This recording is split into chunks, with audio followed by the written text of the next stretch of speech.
Israel, aka the Apostle Great Millstone. Peace and love to all the occupants, continue to preach the truth and all true sincerity. I believe the brother entitled it Bitter End of Babylon, right? And that's exactly where we're at right now. But it's sweet for us. It's sweet for the believers in YAHAWASHI, but it's bitter for the lovers of this world. All right, and there's things taking place right now which is leading to the end of this world, and it's bitter for the ones that love this world. And that's just what is happening. Case in point, you got the third war that comes quickly. You got the World War III that popped off. All right, now some people are like, "Yo, it's not World War III." Like they're gonna get an announcement from these niggas. Like the announcement was them attacking Iran. The announcement was the thing that happened with Russia, Ukraine. The announcement was when they attacked them last year. The small hats in America attacked them last year.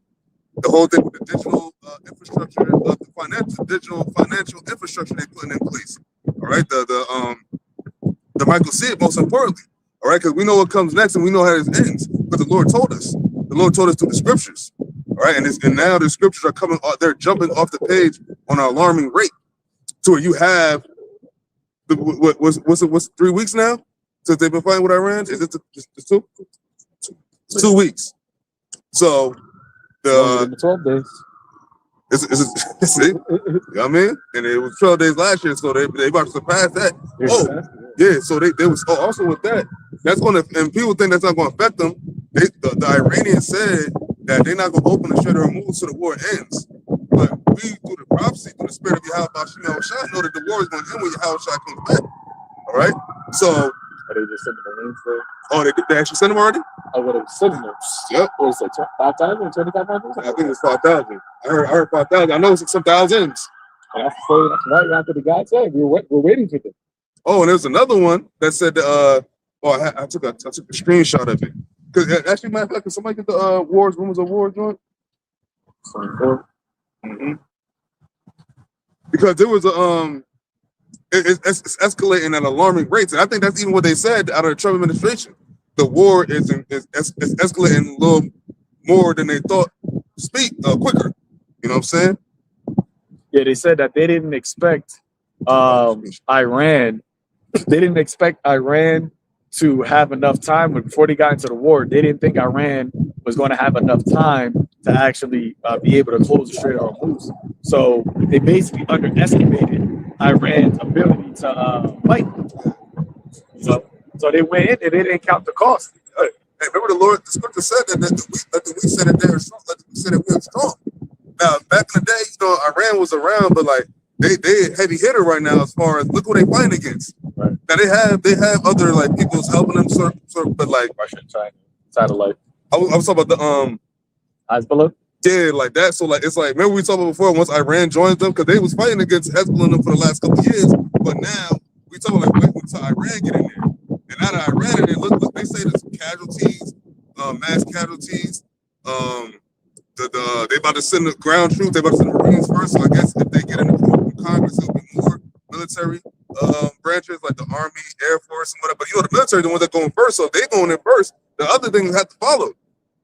And back to my point about this article, that's why we know the micro CF got to be on the way. And when I seen this article, I was like, oh, it makes sense because this is the timing of it. The CF, the MOTB, is the sequence of the story. The war has to start. The wars and rumors of wars and all of this nation against nation, kingdom against kingdom. That's going to continue to build up. When they use the nukes, that's going to be the end game. But it's going to be fighting amongst these small countries, big countries. They had the whole thing in China.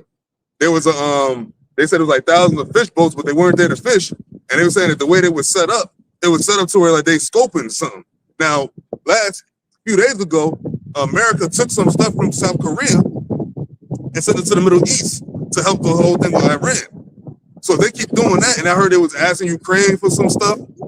So that means that America's looking at getting like decimated as far as their resources.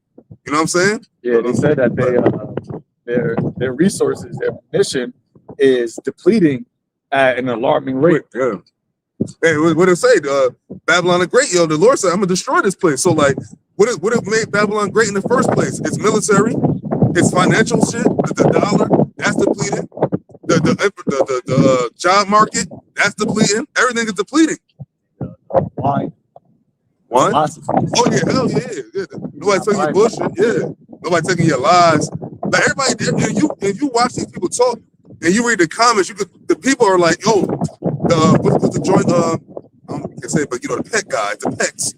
Remember the people? They was in Chicago. They was they got arrested, and it was talking about the AI digital, AI data centers where they got arrested. I think I sent it to you. That's uproars of the people. That's sedition among men. Like, come on, this is all the stuff that your house got and the scriptures talking about. 6. You shall hear a voice. That's 24 and 3. And as he sat upon the Mount of Olives, the disciples came unto him privately, saying, "Tell us, when shall these things be?"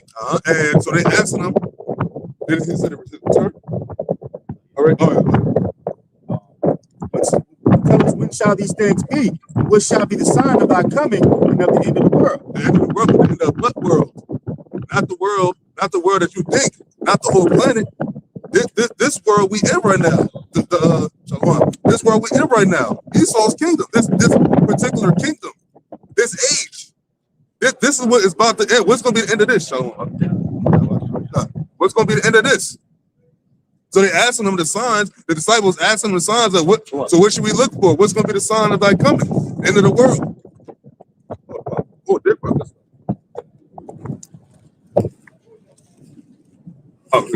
Verse 4, and Yahawashi answered and said unto them, "Take heed that no man deceive you.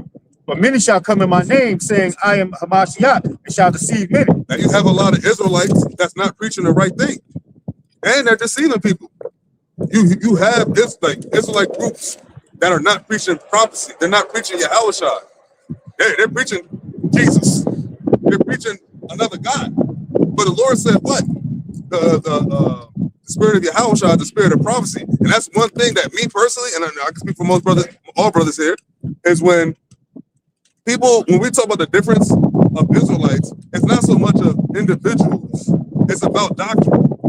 That's true. It's about doctrine. It's about the doctrine. It's about which, are you preaching prophecy or not? And it's easy to tell if you're preaching prophecy or not, because what are you talking about? You out here going on debates and shit and talking about that's non-prophecy. When it gets to the nitty-gritty of the prophecy, like for instance, they was asking like, yo, where's vocab at now? Like, where's he at? Like they say, be quiet. And I noticed too, I ain't been seeing a lot of scoffers myself. It's like on the comment boards anyway. I don't really see a lot of scoffing like I used to. Now you might have these little people talk shit here and there, but at the end of the day, now the prophecy is speaking, now the end is speaking, it's less for you to scoff against. Romans 16, verse 17. Now I beseech you, brethren, mark them which cause divisions and offenses contrary to the doctrine which ye have learned, and avoid them. Did it say cause division? That cause division. To the involving doctrine, and it says get away from them? Mm-hmm. So you can't be buddy-buddy just because you say you're an Israelite. You know, we got into where people sending stuff with like involving Israelites and be like, yo, man, I don't fuck with them, man. You know what I mean? Like, it's not just because somebody Israelite. First of all, we all Israelites, technically. But if you want to talk about like the one that's pushing it and the believers right now, it's not all the same. Because if it was, everybody would be on one accord. I think I might have sent it to y'all. I know I sent it to the other chat, but you had this picture of Captain Cesariak. Mm-hmm. He was at Chipotle, and he took a picture with like 15, 16 like young Edomite kids. Oh shit! And they said that they ran up on him, and he thought he was going to have to. He put in the comment, "Oh, I thought I was going to have to whip me some Edomites," but they said that they saw my debate and they wanted to take a picture with me. So you said the filthy lucre and like that fame, the fame of this world. Like, you know what I'm saying? Like that's like you trying to be like popularized. You trying to make money out of this, make filthy lucre. This ain't about that. This is not about that at all. When Laura talked about the mission that had to earth, if you're fucking out here all loved and adored, talk about little Edomite kids, like how the fuck they even see you? They're like 16, 17. So they was like maybe college, young adults. Yeah, but like the fact that you in that algorithm, like if this Israelite, they're not gonna come up to the real apostles. They're not gonna come up to the apostles in New York or up here and be like, hey, you know, guys, just saw you. What are we talking about? They don't care about prophecy. Like you get adored in this. That's not a good sign. Right. That's not a good sign at all. It's not a good look. What that? 6, and ye shall hear of wars and rumors of wars. See that ye be not troubled. all these things must come to pass, but the end is not yet. So you should hear wars and rumors of wars, and what? See that you be not troubled. See, be not trouble. So we was actually happy when we heard Iran got attacked. We was happy. We said, oh, like this shit is getting crazy. And it's getting crazy by the day. Remember the comment I showed, brothers? It said that each day is getting scarier and something. This is the majority of how people feel, because they know that this is not a war you're just gonna be able to just after it's done. So after it's done, then what? That's the thing. Where do we go from here after this is over? God said that they're not ending it unless America gives them reparations and apologizes for all of the basically the carnage that they caused. So Iran said that they're not stopping until you pay until you apologize. And they said that until you get out of the region, out of the Gulf region. So all of those bases that America's not going to do that willingly. So that goes to show you that this war is something that is not going to just stop from like a both sides disagree. That is so. It's going to get to a point where, as most fights happen, the loser loses. There has to be a clear loser, right? And it's going to be both of y'all. I was about to say, and you know about the win, YAHAWASHI about to win, because remember, he's coming back in the midst of y'all fighting each other. So as y'all continue to fight more and more people get involved, you have China eventually going to Taiwan. You have the whole Pacific region that's going to get on fire. It's going to be like what happened in the Middle East. What happened? Yeah, Russia's going to come down, and everybody fighting with Ukraine. So they already in war mode. Some going to have with Ham. And that's pretty much everybody, because the Arabs is part of like what's going on right now. And actually I saw something. They said that they're only letting a few countries in. I thought it was Russia, China, heard before, but it's the Strait of Hormuz. It's Russia, China, Bangladesh, North Korea. I think I saw India too. India, I think Pakistan, and a couple other like 8 countries. So like it's all ironic. It's all what people that have kind of issues with America. But no European countries were mentioned. They said that. They do. Right. That's a China joint, right? So, and that's basically what the Lord breaking down America to size. Tori said, you should be desolate and bare, man. Everything that made you great, you're losing. You know what I'm saying? But go ahead. Verse 7, for nation shall rise against nation, and kingdom against kingdom. And there shall be famines and pestilences and earthquakes in diverse places. And we're going to have all that stuff take place. It has taken place. You know what I'm saying? It's taken, but we've had pestilences. It's been earthquakes. I haven't heard about an earthquake. Actually, it was an earthquake in Iran. I believe they said. Turkey. So it's earthquakes. You got, what is that, 2nd Esdras 9? We're talking the 2nd Esdras 9, verse 7 tells the uproars of the people. And also earthquakes. You got uproars in America. You got Americans pissed at the American government, man. And not just American, but Edomites. That's the issue. It's like when the so-called white people, when they start to, because that's their actual kings and princes, because that's their nation. That's their kingdom.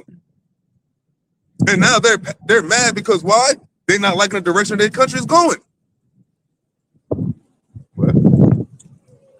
All these are the beginning of sorrows. Mm-hmm. All these are the beginning of sorrows. I think in the NLT it says labor pain, something pregnancy.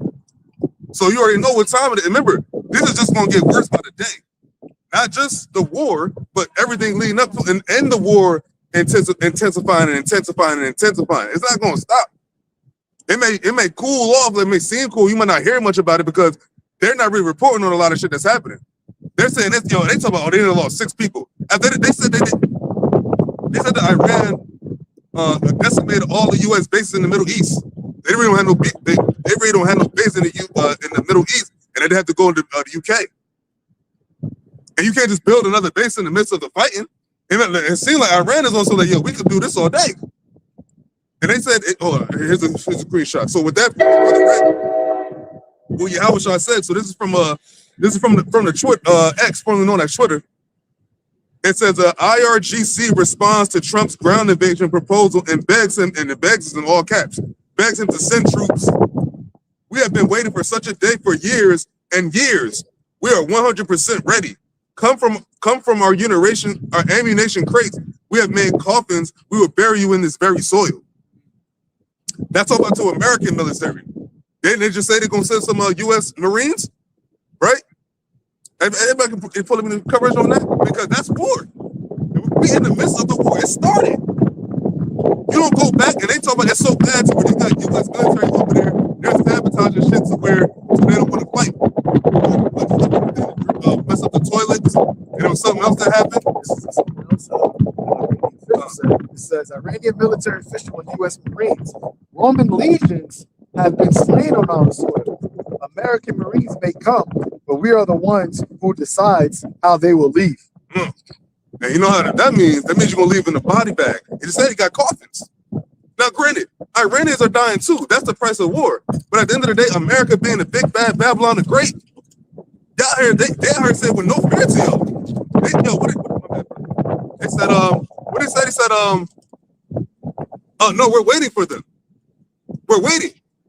Send the troops, bring the guns. And they saying they ready.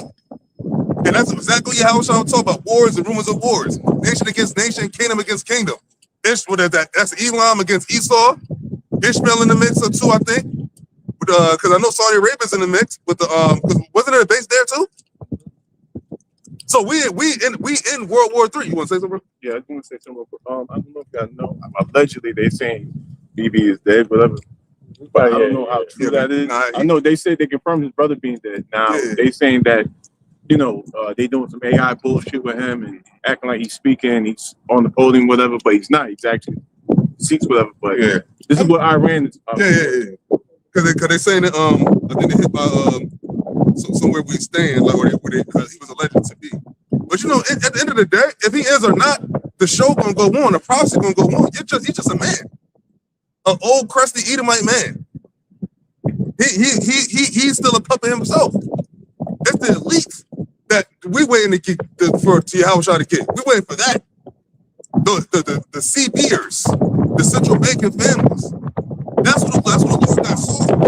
These Trumps and all, they just figureheads, man. They don't really run the show. And the elites don't really run the show because our God, our power really runs the show. Right? Then shall they deliver you up to be afflicted and shall kill you. And you shall be hated of all nations for my name's sake. Hey man, they got all these tea events happening. One was in Houston, Michigan, and the other Virginia. one, what was the one? That was the synagogue, right? Yeah. What happened in Virginia? That was at the Old Dominion University. Okay. Was that the property of Allah, dude?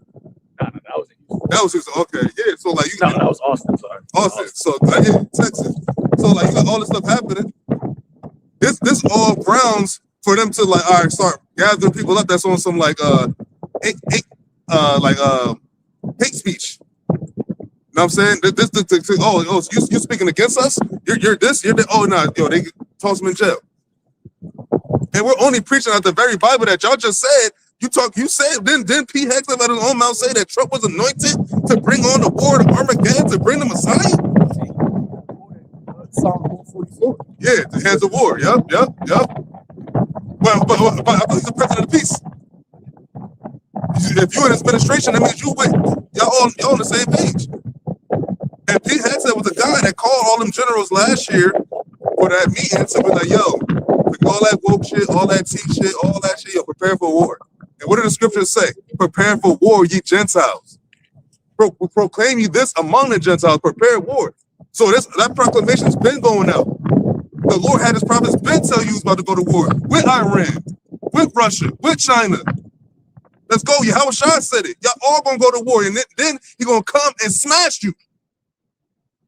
After you smash each other, that's what's coming to pass. But so that's what that dude said. So I got this article. So that's what I'm saying. So this war stuff going. What has to be coming next? What brothers be looking out for? The MOTB. So I got this article, and a brother from another state sent me something saying that there was stuff going on with another state too. But this is from Washington State. This is from Fortune magazine or Fortune whatever. It says Washington State wants to keep employers from micro-CHIPing workers before anyone gets the idea. Now, I call that controlled opposition because when you read the article, they're not opposed to people getting a micro-CHIP. They're just opposed to it being mandated. But we know through the prophecy, it's going to be mandated. It has to be mandated because it's prophecy.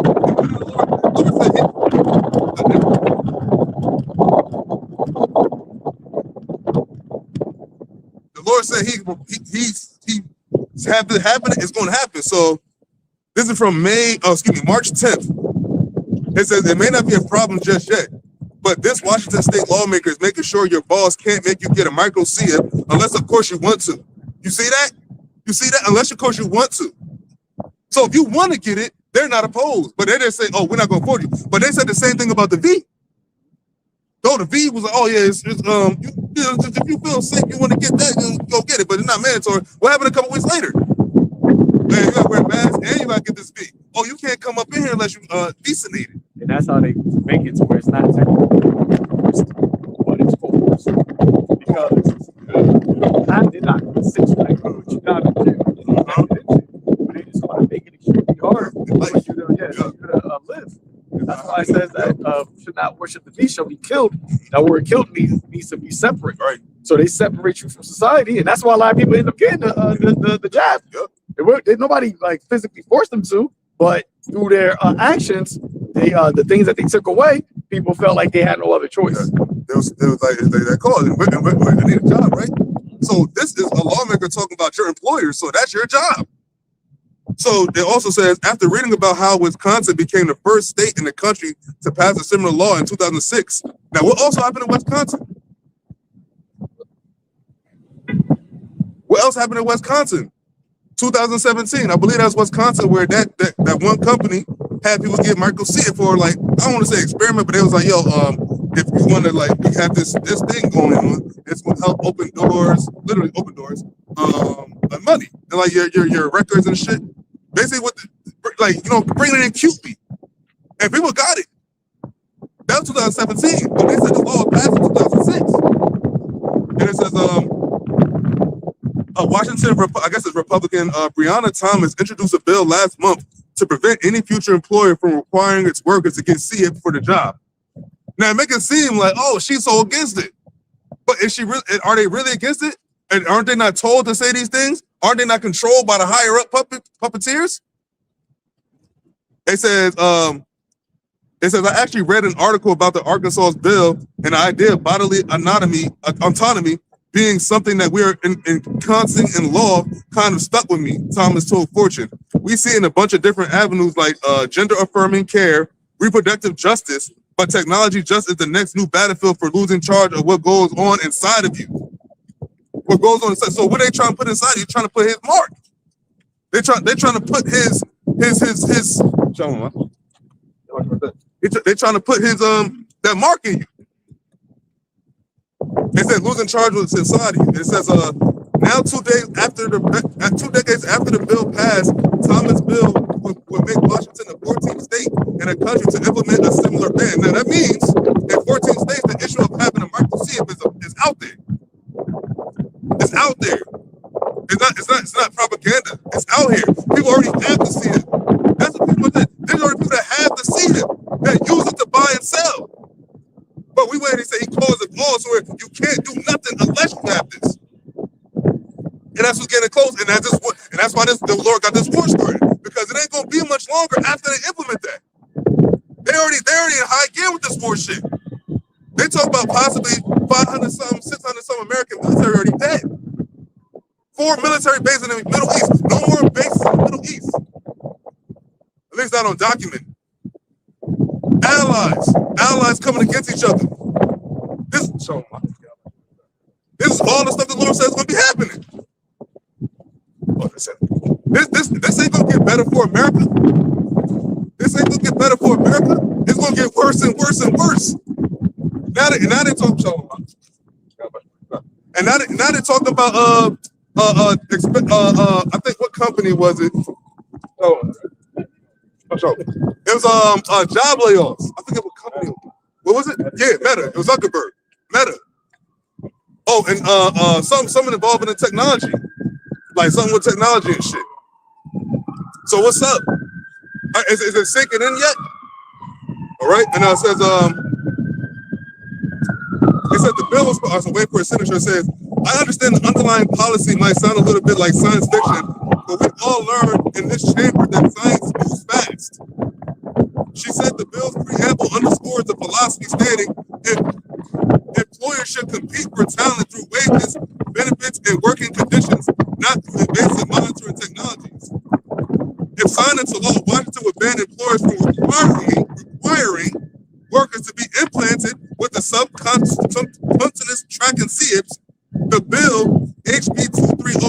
against any device implanted beneath the skin that contains identification numbers or personal information retrievable by external scanners, and exempting any medical devices for diagnosis monitoring. And you see where this is going?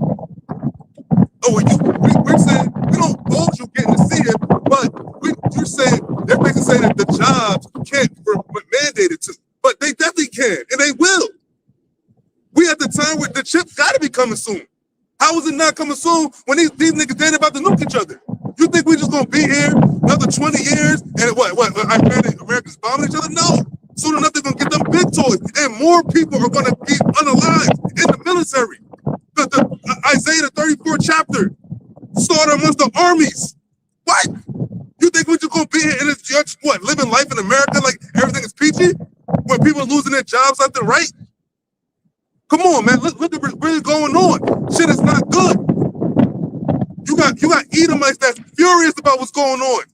When you see the Edomites, this is their kingdom. If the regular Edomite man and woman is unhappy, what's going to happen for the children? What's going to happen for what does the future look like?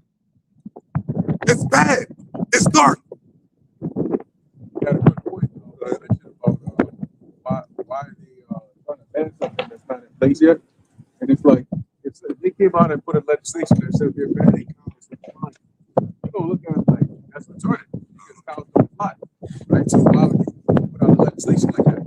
They only put out things that are like no murder, taking running red light. They put that in place because those are things that can happen and that do happen. So them doing that is already it's just a different angle at priming or introducing it to the minds of the public. Oh, actually, who yeah. Okay, come. It says the legislation comes with clear precedent why preemption matters. In 2017, which I remember when that came out, Wisconsin-based tech company 3 Square Market became one of the first U.S. employers to offer right-size microchip implants to employees and allow workers to open doors, log into computers, and use the office vending machine, buy and sell, which could store, all on a voluntary basis. Oh, just like the mask was voluntary at one point, but then the next week later, what? Oh, now you got to wear this mask to get in the store. That's how they do. That's that conniving shit. That's that like, yo, we ain't gonna say it's voluntary, but then we going to make a mask anyway. So you want to get in the store, right? Or you want to go in the building, right? You want to go over here? You want to go to school? You want to go back to Rutgers? You want to go back to college? You got to get You want to eat? All that. In the machine, you want some chips? Hey, you want some chips? Get some chips for your chips. It says that same year, which is 2017, Swedish firm Biohacks had already installed approximately 4,000 similar CHIPs, which could store contact information and electronic tickets. No American company currently requires microchipping, but Thomas argued that waiting for one to try is precisely the wrong approach. Oh, so you see that right there? That's that like, oh, we're waiting for it, but you already know they about to do it. Clearly. Then you gotta watch how these niggas talk. I remember one of the face brothers watch battle rap. The nigga Murray like, yo, watch what niggas be saying. Watch the words niggas be using. The shit niggas be saying, you gotta really listen to that shit. Listen to the verbiage. We're talking about something implanted in your skin, a little right-sized grain to buy and sell. What else spoke about that except for the Bible? Nothing else. Nothing else said. And nobody can say this happened in history, this happened in the past, they did this before. No. When John saw that, it was a little before now. Back then, up until now, nobody did it, and before that, nobody did it. Nobody had nothing you plant in your skin. They didn't have the technology advancements back then, and nobody did it. Because if John was in the Roman Empire, boom, boom, boom. And that's it. And this was and she says, it said that this is thoroughly a preemptive strike, but we are a very tech-savvy and tech-forward community, so I figured if it showed up anywhere, it was likely to be right here at home, said Thomas, who has background in labor standards and previously worked for the city of Seattle. To be clear, the bill does not ban all microchipping outright. Employees who voluntarily choose an implant on their own may still do so. So it's still out there already.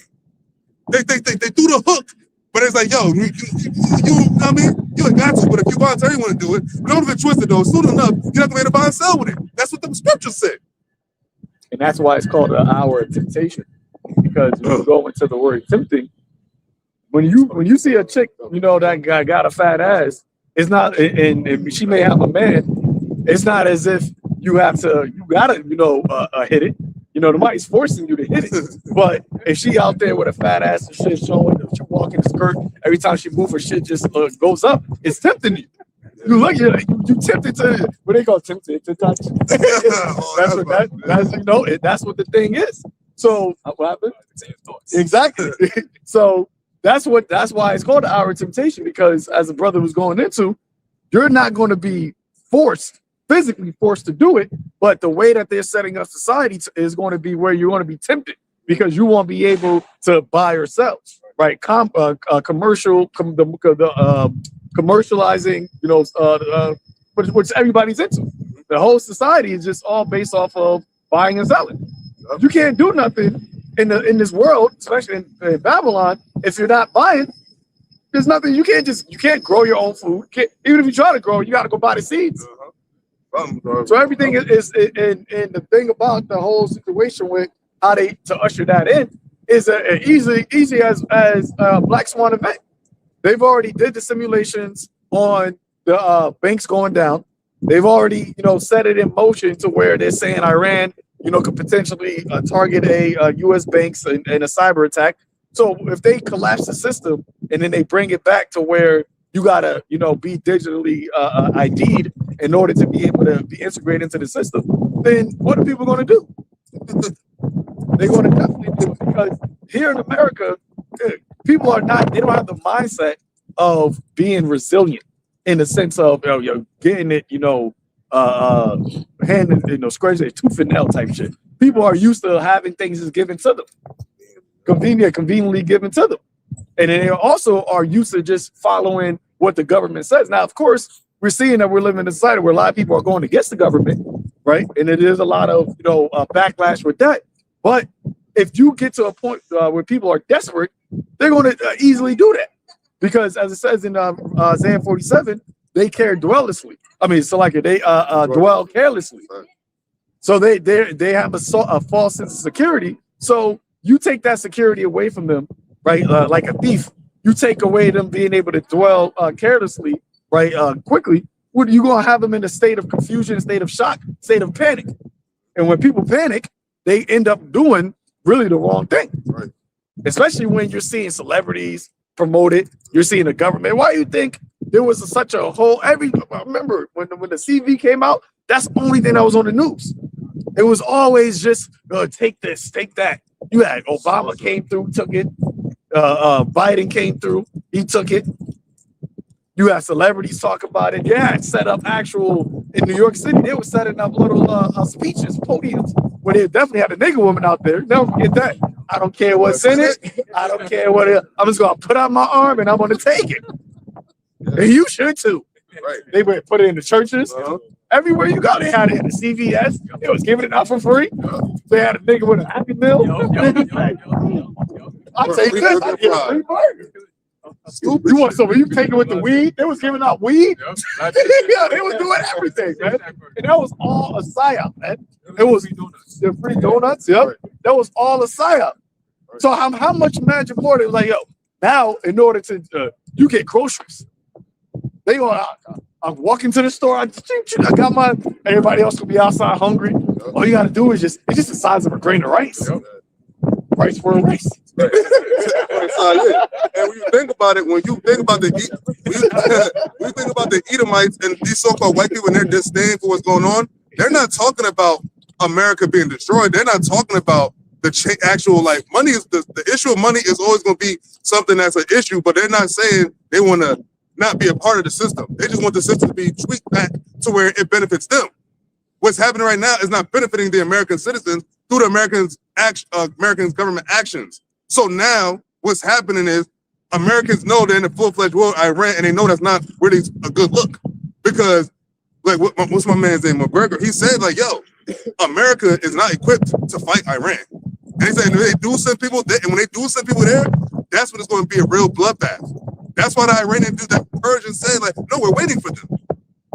When niggas say, like, the way he said it, he answered it quickly. When somebody answered quickly with a little smirk, that means they got something in their sleeve. They ain't gonna hear like, yo, unprepared. The thing said, hold on, what he said? He said, from the IRGC response to Trump's ground invasion proposal and begs him, and it begs in all caps, him to send troops. We have been waiting for such a day for years and years. We are 100% ready. Come from our ammunition crates. We have made coffins. We will bury you in this very soil. Talk about the American troops that they're going to send there. Why do you think these Americans talk about all these American veterans and all that stuff? Like, yo, we shouldn't go to war with Iran. We shouldn't go to war with Iran. But you're in war with Iran. And Iran says no more negotiation. We in the thick of it. We in this to the long haul. And that's YAHAWASHI just tweaking the nations. Oh, it's about to be my day. It's about to be my day where I can go and they fighting. Oh, they right there? Oh, they're fighting. Can you read that real quick? Actually, no, because I was talking about the MOTB and like all it's leading up to. So, like, you got a piece of? No, it saw it. It said that Trump has rejected attempts by Middle Eastern allies to start diplomatic talks to end the war with Iran. So he basically telling me I can keep getting bombed from all I can. Oh yeah, because Russia, they said that Putin said that to bring the uranium to Russia, and Trump said no. Yep. But then the Iranians also saying that they not trying to stop either. so nobody trying to stop. Can't stop, won't stop. Can't stop, won't stop. World War III is begun. It's now on. When we got the notification 2 weeks ago, and it said that they actually attacked them, look what's been going on ever since. Gas went up. Don't get it twisted. When they said they were going to close the Strait of Hormuz, I think they did it the next day or two. So it's been closed ever since. And they said we're not opening this, except for those countries we mentioned earlier. Until it was the same day. Yeah, we heard the news like six hours after they had announced it, and they were already in motion. And they said that people that was trying to get through, they was busting caps in their ass. And they said that, yo, I think Trump had said that, yo, we're going to escort you through the Strait of Hormuz like the U.S. Navy is. They haven't done it yet. And Iran said, yo, go ahead, escort them. Go ahead, take that trip, take that chance. And now they're going through the Panama Canal. You got to also think about how America and other European countries already released strategic oil. Yeah. It's already been 14 days, and you already had to release oil. And I think they said it depleted it to, I think it said it was at 57%, and it got depleted when they released it to 41%. So that was, 16%? It was already gone within 14 days of this. 14 days. The European country, yeah, it is. No, America. Oh, America had to release it. So that goes to show you now that's only 14 days. And then remember, Trump said in the beginning of the war, it would be, they think, in 4 to 6 weeks. A couple days ago, he just said 4 to 6 weeks. Yeah, exactly. so what happened to those 2 weeks that just passed by? Right. It's just like you said the same thing, but more weeks went by already. Keep moving the goalpost. They just gonna keep saying 4 to 6 weeks. Yeah. But you know what's funny? The war. This is not the war of end all be all, but this is a spot where we at in the story. Because this is what the Lord said. Acknowledge Jehoshaphat, gather the nations, assemble yourselves. The whole thing with China, that 2,000 fish boats, and that's why it's very key. Why this article came out about the MOTB, because it's all intertwined together. The scripture said he calls them all. There's got to be something that happens where like, now we can bring up the MOTB. But I think one of the elders said is like, even though Esau's doing this, he's still eventually the Lord is going to keep throwing monkey wrenches in his plans. So like when you see something that Esau really got it, something might happen like on maybe some weather shit, or maybe like just some shit that he didn't really control. Do you feel in charge? You're gonna eventually not feel in charge at all. I'm talking about from the central banking family going down, and that's when they go into their bunkers. You want to say something, bro? You just mentioned the weather. In Kansas, they had they said it was softball size hail came down and fucked them up, tearing up cars, destroying property, destroying roofs. So that's like one of them plagues, man, and that's gonna keep happening. And it's right on time for the MOTB to start being talked about more, because they said Washington State is the 14th state. So I mean, this issue is what percentage of the country is that? I mean, yeah, what percentage of the country is that? That's a nice percentage. How much longer till it's like everywhere? You know what? We need to implement it to every state. Have some kind of what we talk about the false ags. Little something here, little something there, little something there, little shooting there, little shooting there. Keep happening, keep it. Oh, see, we gotta get on. We're gonna get on top of this now. How we gonna track people? How we gonna do this? How we gonna do that? Yo, put a safe in them. That's the ultimate play. Make it so twisted in America to where like, yo, this is the only way. And that's where that's how it caused. Oh, this is the cause. He caused it. Like the brother said, it's not gonna be just forcing you, get to see it, but you're not. It's gonna be, oh well, you're not gonna be able to buy it. If you're not be able to buy and sell, you can't do shit. Hey, the serpent told Eve, you won't surely die. So that's what Esau gonna do. Yeah. He gonna say, this will actually give you life. He's going. That's the deceiving nature of this devil. He's always been able to coerce, as it says in 1 Corinthians, through the simplicity, Eve was beguiled. You know, through the deception, Eve was beguiled because of basically her being simple. But the serpent does that. He twists. He makes life death and makes death life. So he presents a whole scenario. We always talk about it, the order out of chaos. He presents a chaotic, scene, and then says, I have an order, I have a way that's going to make it all better. Because even when they talked about it years, I think it was 2022, when they went to Davos, WEF, that year, the theme was basically embedded intermediaries, where the Internet of Things and the IoTs and all that, they were speaking about that, how the system that they were basically transitioning to was going from wearables to implantables.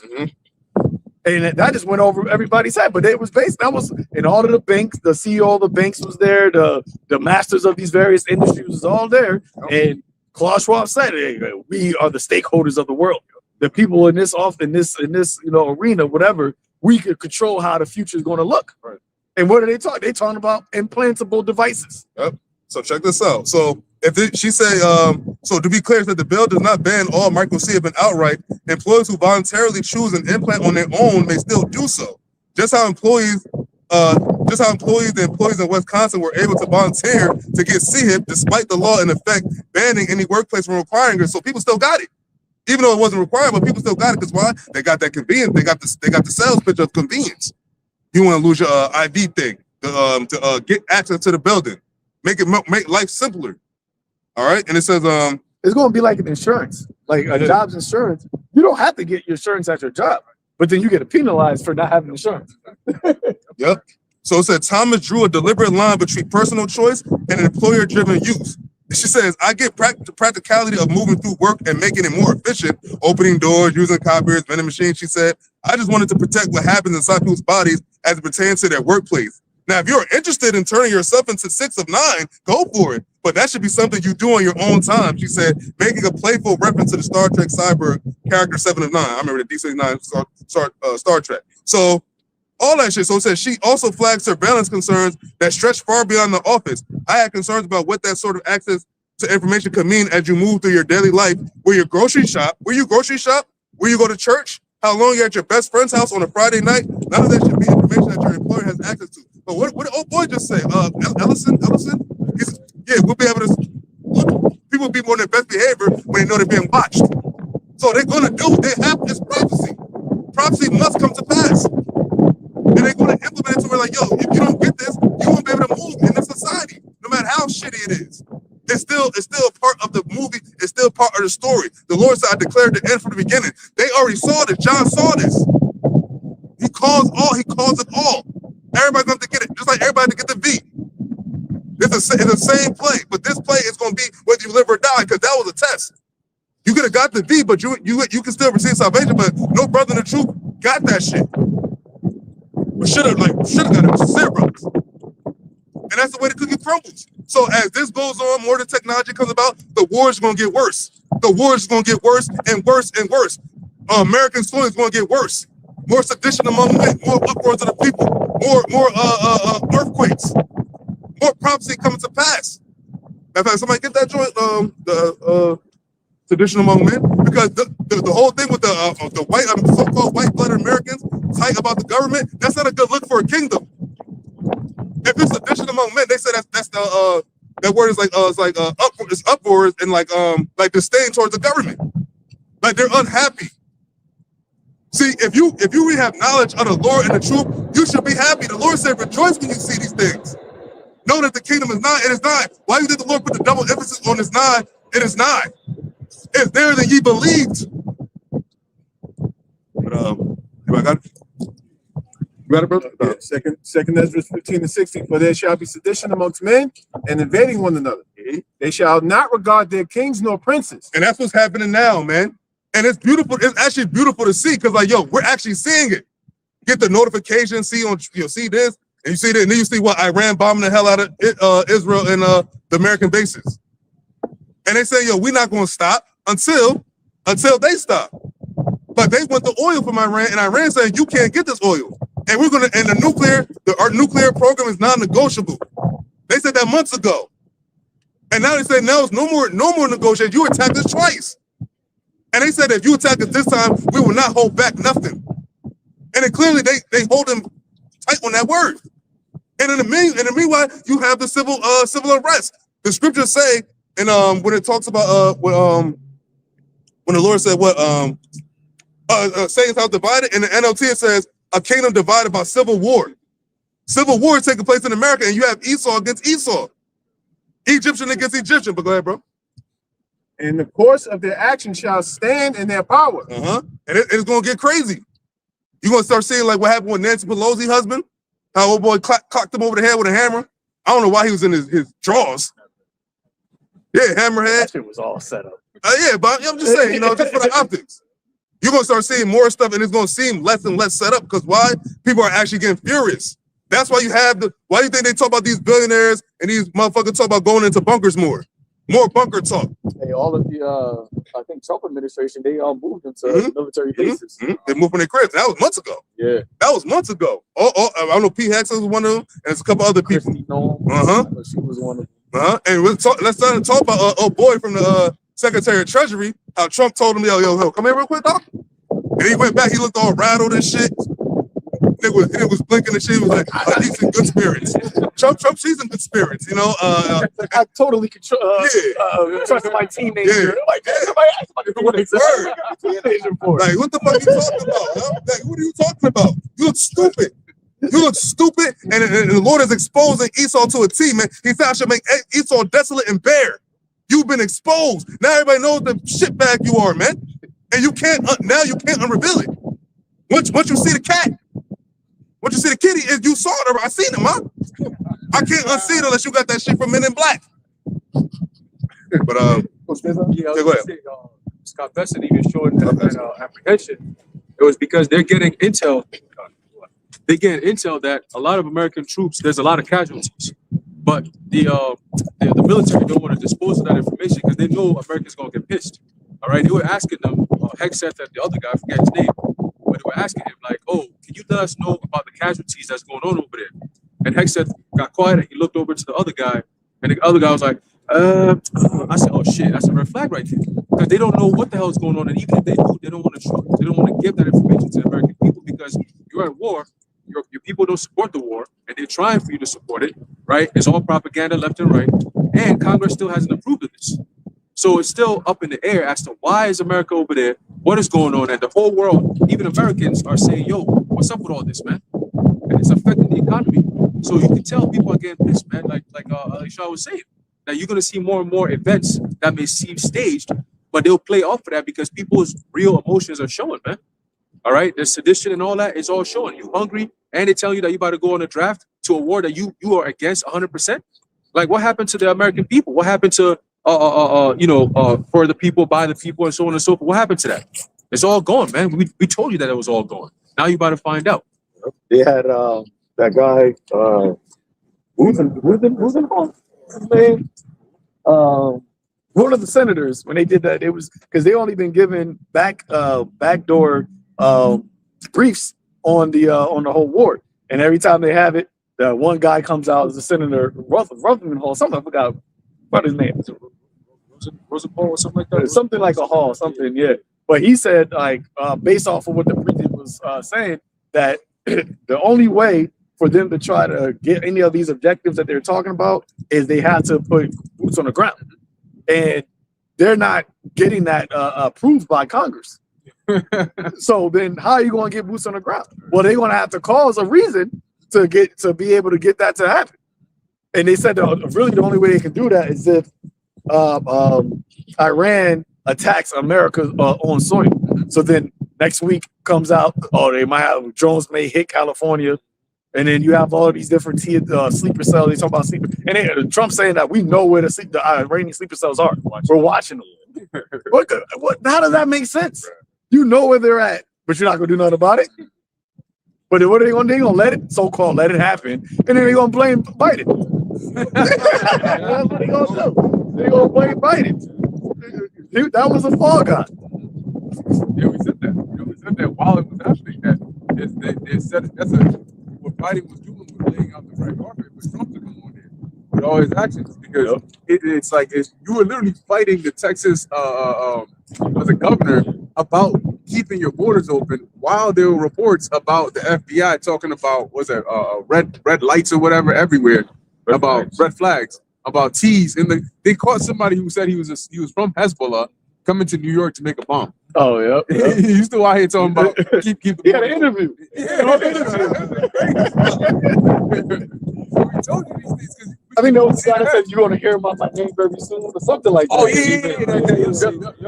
I remember that. And there were lots of them coming into the country. So like Mr. Paul was saying, they setting it up and they're putting it out there about this, because most people in their minds they thought the only way Iran could hit the U.S. was through their interest in the East, or if they had a missile that was far enough, but they knew that Iran doesn't. So it was far out of their minds to expect Iran to do something on here. But now they're putting it into your minds that no, they can't.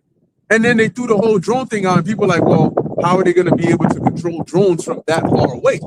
And then comes they don't have to be far away. In fact, they might be next door neighbor. They might be a bus driver. They might be this, they might be that. And so what they're doing now, what I suspect they're doing with the little attacks here and there, they had the shooting where they said the guy was a part of the National Guard, where he expressed interest in support with ISIS and so on, is they're letting you know that these are, just like that black ass dude who went and so-called shot up that, probably Malani. Yeah.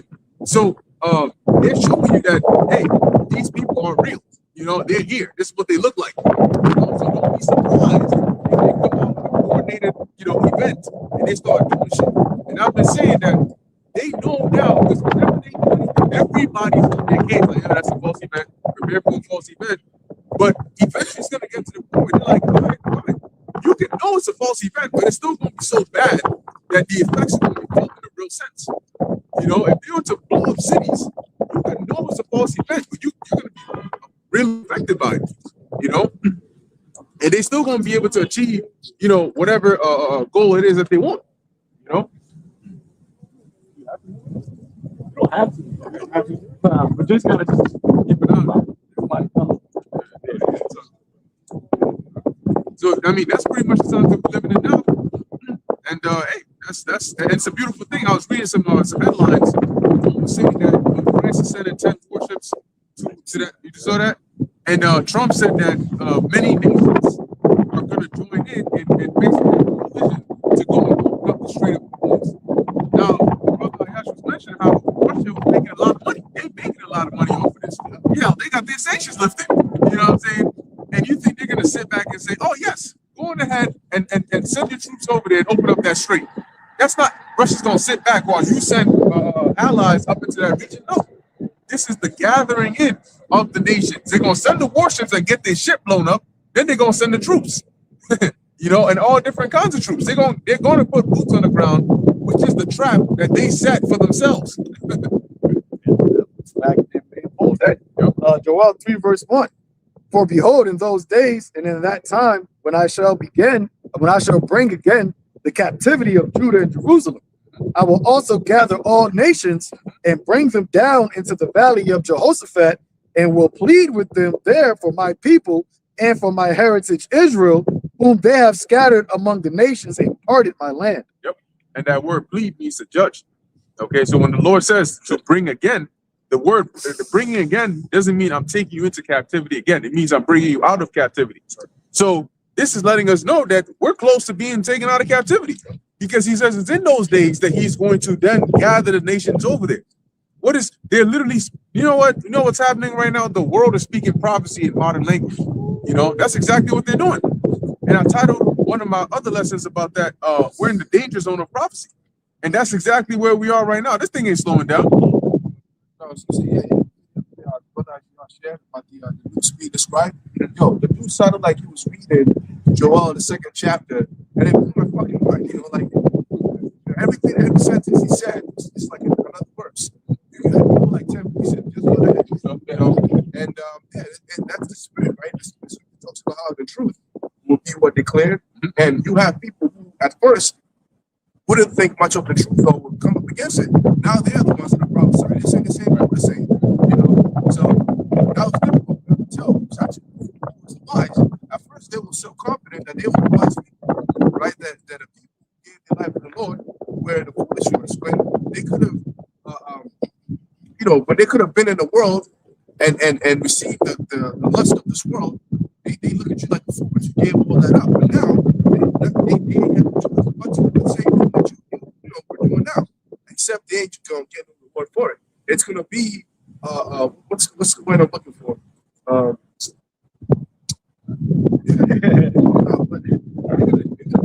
But it's going to be to themselves, right? It's going to say, that's all it's going to be. You know? And scripture said that the end it shall speak. You know? And when you go to that word speak, I think it's like breathe. It's basically to become alive. That's life. So the end is alive right now. It's active. It's like God says in Ezekiel and watching. It's basically it's inviting you. The end is inviting you. And you can't do nothing but except just go in. And remember they had that little shit with the Grim Reaper. But they made that little video where they was cutting all the jobs during the lockdown, the shutdown. They had the project 2025 guy as the Grim Reaper, and they had I think they had Elon or they had JD Vance, and they had Trump, and they had the people lined up as zombies at the unemployment line. And then they had the Grim Reaper because he said that he was basically cutting all of the Democrats' jobs and shit. So you basically showing what time it is in this place, man. They got the whole Department of Homeland Security shut down right now, which they hinted at that already. Because Trump mentioned that. He said like right now it's dangerous, but you know the Democrats they got it shut down. And I forgot who said it, but they said the Department of Homeland Security is specifically for this job, right? And you got them shut down at a time like this. I actually have an article I was reading earlier today. It says from USA Today: are U.S. flights safe? Feds say yes, but signs of danger are growing. A partial government shutdown, a war in Iran, warnings about sleeper cells, and in the middle of it all, Americans left to wonder if their travel plans are safe. Those concerns were echoed in part by former Department of Homeland Security Secretary Jay Johnson, who told CNBC the nation is operating in a, quote, heightened security threat environment because of the fact that Iran is a state sponsor for terrorism. See, that opens the door for them to come up with the excuse that something happened, another 9/11 happened. Yeah. But we didn't have the resources, the personnel. Look what Trump did. It's just a blame game. It's just a new blame game. Again, they put in the whole political frame in there, making sure it's Democratic and Republicans, because that's what is part of that Egyptian versus Egyptian prophecy. They have to put that in there. So the crisis that's going around, you have no one to blame but the opposing political party. And that's the class that they need. The people focus on themselves to beat each other up while we implement this new system once the chaos is taken out with that new order that's coming. Like the Albert Pike's letter? Yeah, they'd be exhausted, right? And that's what they're doing. Because even when you read on comments like on social media and when they post about what Trump's doing, you read the comments, you see, and y'all voted for this. Y'all voted for this. So what? Oh, yeah. Dabu, man. I was so pissed. He ain't talking about it in the 90s. He's saying that too about Canada and America. Oh, yep. Well, you see it. That's all it is. Now, y'all, they're blaming each other. And then when some shit happens on the left, it's the Republicans blaming them. So it keeps going back and forth. So that's why, like a brother just said, if something happens, as far as like the TSA or airports. Remember, you had the one shit on the plane happened a couple weeks ago where they had everybody on the plane and then they had it at the airport in Kansas City. So that was so much stuff has happened. That seemed like it was months ago. That was probably like last week. But who are they going to blame? They're going to blame the Republicans because y'all shut it down and we need the TSA workers and they're not getting paid. They said Friday was their first week where they had no paycheck. Damn, working no pay. No, working with no pay. How long do you think that's going to continue? Because a lot of TSA workers are who? Jake. It's always Jake. Jake don't want to work regardless. Now he's not going to get paid. That's what they basically doing. They just forcing Jake back into slavery. It says, meanwhile, TSA officers charged with screening airline passengers for security threats are working without pay, another potential worry for air travel security. Johnson didn't say travelers actually are at a higher risk, but he is among experts raising a number of concerns, including lone actors inspired by terrorist organizations. Though the potential targets are not limited to air travel, and some experts say the risk of aviation remains low, Johnson said threats could come at a time when TSA is under a tremendous amount of stress. Roughly 50,000 TSA workers are working without regular pay after Congress failed to pass funding for DHS, which oversees TSA, sparking the partial shutdown in mid-February. Doesn't that also affect FEMA? Right? The DHS going down. FEMA because FEMA's under DHS. Yeah. So start taking care of themselves. You said what? FEMA said that the states will start taking care of themselves in the case of a natural disaster. That was last year they said that. And Trump is taking federal funding away from certain states because of immigration shit. So when the floor said, well, you gonna have Egyptian against Egyptian, city against city, you gonna have interstate wars because you got a Republican state can be right next to a Democratic state. You're like, wait, now why they still getting funded, but we not? Meanwhile, you got this Mom Duddy in the freaking I forgot what yeah, but there was a what room or whatever. Oh, they was in the office. In the office, they right? was doing the prayer. Oh man, that shit like yo. He was like, so you see, no, the red-blooded Americans pissed at that. Hell yeah. you got Muslims over here bombing, and you got him in the office doing a prayer. They got the little bug out there. Everybody, like, and they recording this shit too. That's why New York, they're gonna shit, like you said, they're gonna shit on New York because they're gonna say, oh, y'all are already giving over to the Muslims. Why are we gonna give y'all any funding? And they dropping 1.5 billion a day, probably more than that, on bombs. So how you gonna fund the government and you spending more on war? well, he said he's gonna have to get the funding from the people. Right. He said they're gonna have to start chipping in. They're gonna have to tax you more to come up with the money that we need. It's about to be a shit show, like investments. Because New York, there's a lot of Republicans in New York.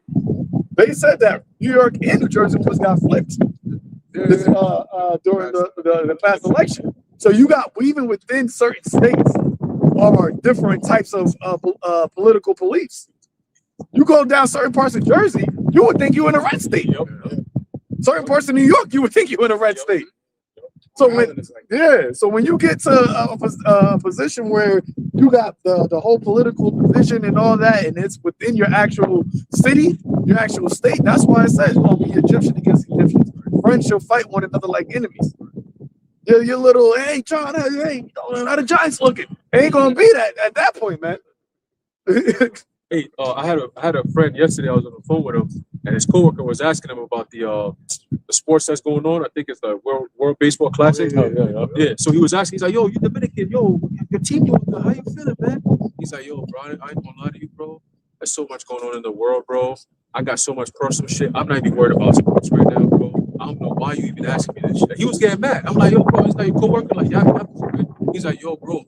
There's mad shit going on. Why the fuck is this nigga out here asking me about sports, my nigga? Like, niggas is broke, bro. We worried about gas right now. What the fuck is this nigga talking?" He was getting, I was like, "Bro, relax, bro. You still at work, my nigga. You can talk when you done, bro. You know? But the frustration is already there." And I'm like, "Yo, bro, it's just hard, bro. You still got the rest of the year to go. You better pace yourself. Shit, if you already stressed out and losing resources, you need to pace it. And hair, you need to pace yourself. All right, because that whatever hair you got left is gonna be great by the end of the year with all the stress that you about to go through, man. Financial, physical, right? Your jobs is getting cut. I saw some article today. They said within 1 month, was it 500,000 so-called black men lost their jobs? 500,000. So you go from 10 million to 9.5 million people. 500,000 just lost their jobs within less than a month. I've seen another shit that said AI is affecting white women also. White liberal women. So everybody's feeling this shit. Right? That's why it says he calls us all, both small and great, rich and poor, free and bond. Why? Because if you're rich, they got to cause you to come down to the level where everyone is going to be at the same level playing field, man. They're flying the curve. They didn't fly it. Safety it says roughly, I read that part. It said roughly 50,000 TSA officers are working without regular pay after Congress fell. Blah blah blah. Which season? It says TSA officers missed their first full paycheck March 13th after receiving partial checks in February 28th. These are the people we depend upon to look for bombs and explosive devices on the planes. You're about to get on with your family, Johnson said. They live paycheck to paycheck when they're getting paid. Morale traditionally in TSA is low. You see it all the time. You go to, big back, when you see a woman there, bag check 17 there, man. Take your time, man. Why you yelling right now? Belt, shoes off.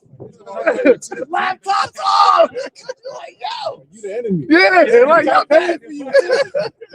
I'm funding. Go back. No, go back. Like, damn. Come on here. You think you about to get excited? You about to go to the gym? You got to go through your final boss before you get on the plane. You got to go through the final boss. The Lord say, just run, wax, fat, and kick. Definitely kicking. So the morale is low already, and then now you're not getting paid. You don't want to go through that, man. You see it like on like TikTok or whatever. People be arguing that, arguing at the shit. Mm-hmm. How much more now? They said that because of the whole TSA shit, there was delays through the TSA line up to 3 hours. People was missing their flights because the plane not gonna leave. I mean, not for wait for you. You gotta get 3 hours. Your flight could put you only like 2 hours, right? But you gotta wait 3 hours just to get to the plane. Hey, but you know what? That's again problem, reaction, solution, because you saw multiple things with this. You create a division where people are like, yo, fuck this.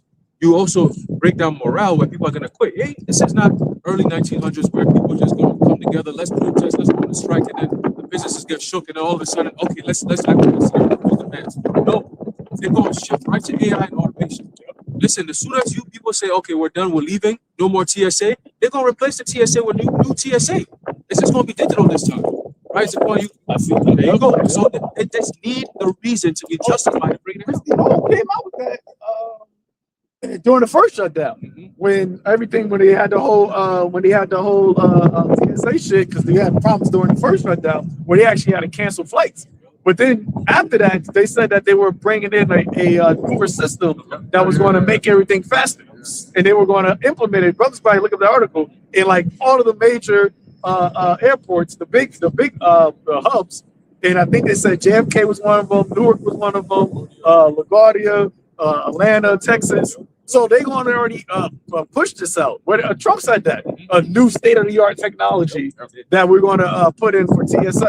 They had it covered. At Newark, they got it covered in the back. So they already have these things. Other countries, right, islands, they already have that, where you see like 2 or 3 TSA people in a whole entire airport. Everything is digital. So that's going to go right with the whole digital, going back to the chip. You don't need a TSA person when you do that. You're going to get scanned. You're going to go through the whole shit. They're going to be able to scan you. They're going to have your information and all that. They're going to have the smart AI look at you, ask you some, questions. They'll read your blood pressure, see if you're lying or not. Yeah, no more 3-hour waits. So people going to go for it. Like, all right, Yep. It says the department, this is now we're forcing them all to go to work without being paid. The Department of Homeland Security heard questions at the White House where an official speaking on background said the entire administration is closely monitoring all intelligence and staying vigilant to defer potential threats if they arise. Well, Trump just said when he was asked, should American people be worried? He said, I guess. Yeah. I guess. I mean, we expect some things to happen. I said some people may die. I guess. Like, what? Yeah, bro. That's why the men of Babylon are foregoing the fight. This your commander in chief, and he's shaky like that on what he's saying. And the craziest thing is, most people still are walking around too. They still walk around with acting as if there's not no pending danger ahead. That goes to show you just how in gross darkness, they say gross darkness covers the people, man. The only thing that's gonna be able to wake you up, it has to be a rude awakening. Your whole shit got to get shaked up, man. Like the ultimate. I said, our Iranian army, our air defenses managed to shoot down an American MQ-9 drone in the skies over the capital Tehran. Well, I thought you said that they got rid of all your air defenses. Right. That's what America said. That Iran, we control the skies. That's why y'all don't want to report nothing. Yeah. But that goes to show they're gonna eventually. You're not gonna be able to get free news from these other sites. That's why they got Larry Ellison buying up all of these different platforms and American news sites, because you're not gonna be able to get Al Jazeera. You're not gonna get. You can't download Russia Today on the iPhone. Yeah. I seen that shit. I was like, wait, why can't I click on this shit? And I'm like, yo, they took it out of Apple Store. Yeah. You can still get it on the Google app. I mean, Google Play app. What's it called? Play Store. Play Store, yeah. You get it on Samsung, but you can't get it on Apple. Settings can change. From the United States to different countries. That's right. But that's what we always mention. That's what Netanyahu said. We gotta fight the informational war, and that's going to tie into the truth being taken off of being accessible as well. That's a part of the prophecy as well, man. Yeah, they show you that because in Israel they are what's like 5 year sentence if you record any of the damage that's happening in there. So they're already letting you know that in this time of war, they need to control the narrative, and they don't want information coming out. So don't be surprised if they do that. If they start having those internet blockages, and shutdowns in certain areas. If something starts going on in here, and the U.S. wants to paint a global narrative as to what's happening here, of course they're going to start blocking what individuals in the country from actually displaying things out the country. Because when shit starts, they're gonna block it, because when things start going on in a specific area, a lot of people want to hear from people that are in that area, like what's going on. That's these independent journalist stations. They want to hear from people in there. They're gonna start cropping and cutting all that out. It's not nothing new, because I think it was during World War I or something. I forgot what World War it was. But with the Rothschilds, they basically had insider information about who's winning the war, and they basically started selling all of their shit, and they made everybody else thinking that the British was losing. So when they started selling all of their stocks, everybody else started selling it, but it was really because the Rothschilds had insider information. They already had the control over the narrative. Well, not control, but they had foresight over what was going on. They had the power to print the press. So they had So they had everybody sell, and then they started buying up all the stock shit. But then when they actually came out in the news that they was actually winning, they owned all of the stocks, and everybody didn't have it. So that's how they got control over the market like that. So that's what they're gonna do here, man. They're gonna control what you're able, the information that you're gonna have. That's why he said this is a war front for the information. And in there, they do that where it's like an outbreak, and they quarantine off that section of the city where it was like that. And then they cut off the internet, the signal, and the power in that specific region. So if a certain city gets hit, don't be surprised if it goes dark. Yeah, and now it's like, yo, I can't. My family members in this state, but I ain't heard from them in three days, and there's nobody can hear from anybody going in and out. And then they lock it down with checkpoints saying that we got to make sure that everything is secure over here. It's all side effects of prophecy. And that's why, for the truth, that's why they can't have, because we're really we're news casters as well. Right. And we're telling you what is happening, what is going to happen. Yeah. So they don't want us to do that because when you look at what's going on, it's going based off of what we've been saying, which is ultimately what the Lord's been saying. So as things continue, as different nations start to get drawn more and more, we've already been saying that, and what that leads to, they can't have that narrative be put out there, because that narrative that we're saying is going to be ultimately for America to be destroyed. It's going to be happening, but they're saying it's going to be for America to win.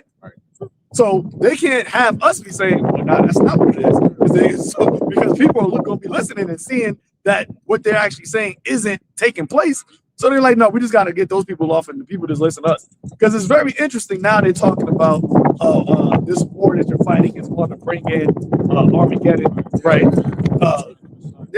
Hey, y'all said, oh, what we're doing, we're going to see the Messiah, but he's not coming on Thursday.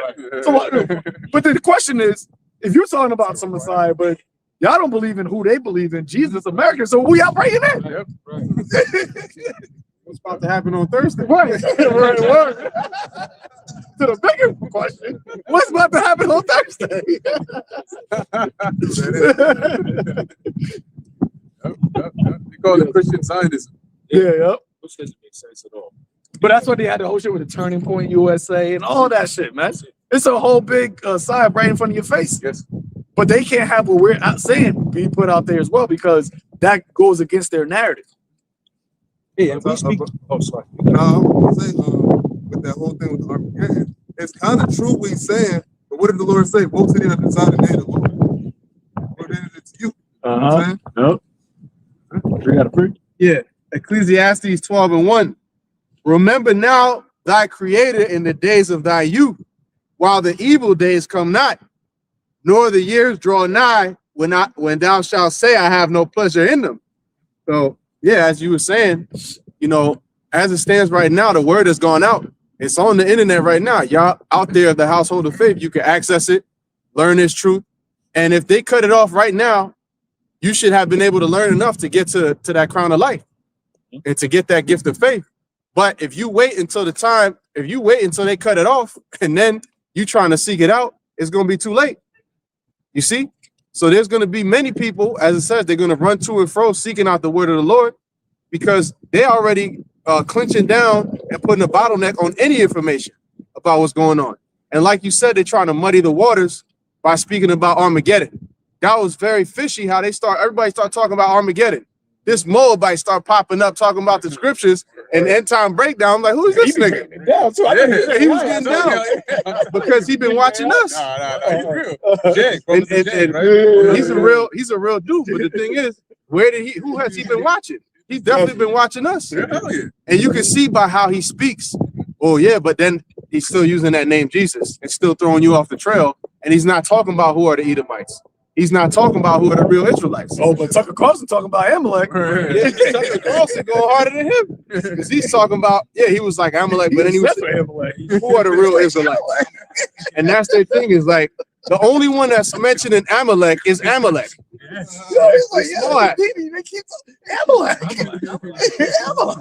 Amalek.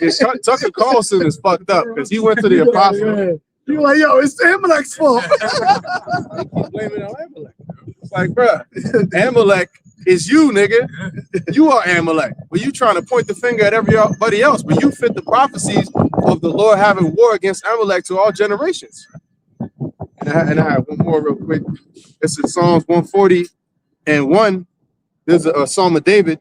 Deliver me, O YAHAWAH by Hashem YAHAWASHI, from the evil man. Preserve me from the violent men, which imagine mischiefs in their heart. Continually are they gathered together for war.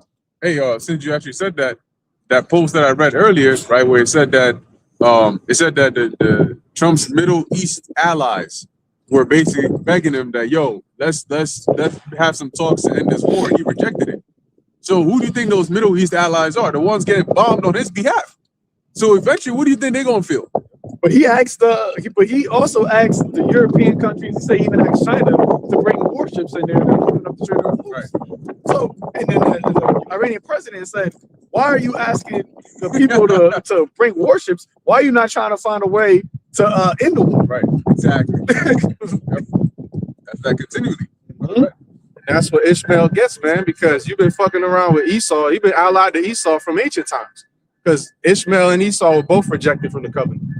You know, so they kind of had that kind of connection as enemies against Israel. And now you've been allied to this devil. Everybody that's allied to Esau is being exposed and confounded and being made a fool out of. If you're against Esau, you winning right now.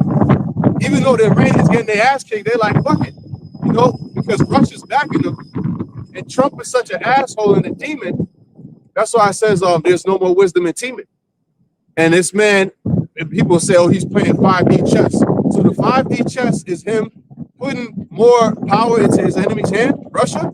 That's part of his 5D chess, shooting himself in the kneecap. Yeah, he can't even play 1D chess, all right? That nigga finished. But he's setting it up to where he's giving them more. Now he had to take the sanctions off, which is the ally to his enemy, Iran. So I'm going to take the sanctions off my enemy, which is supplying information, so they'll have more ability to supply more information to my enemy. But that's 5D chess. That's stupidity. That's why the Lord has made Esau bare. When you look at what's going on, it's clear that there's no more wisdom in teaming. There's no more wisdom with this man. And they think, well, that's a part of their plan. But don't you realize that your plan is fucking stupid at this point? But this is the pride. That's what pride will get you, man.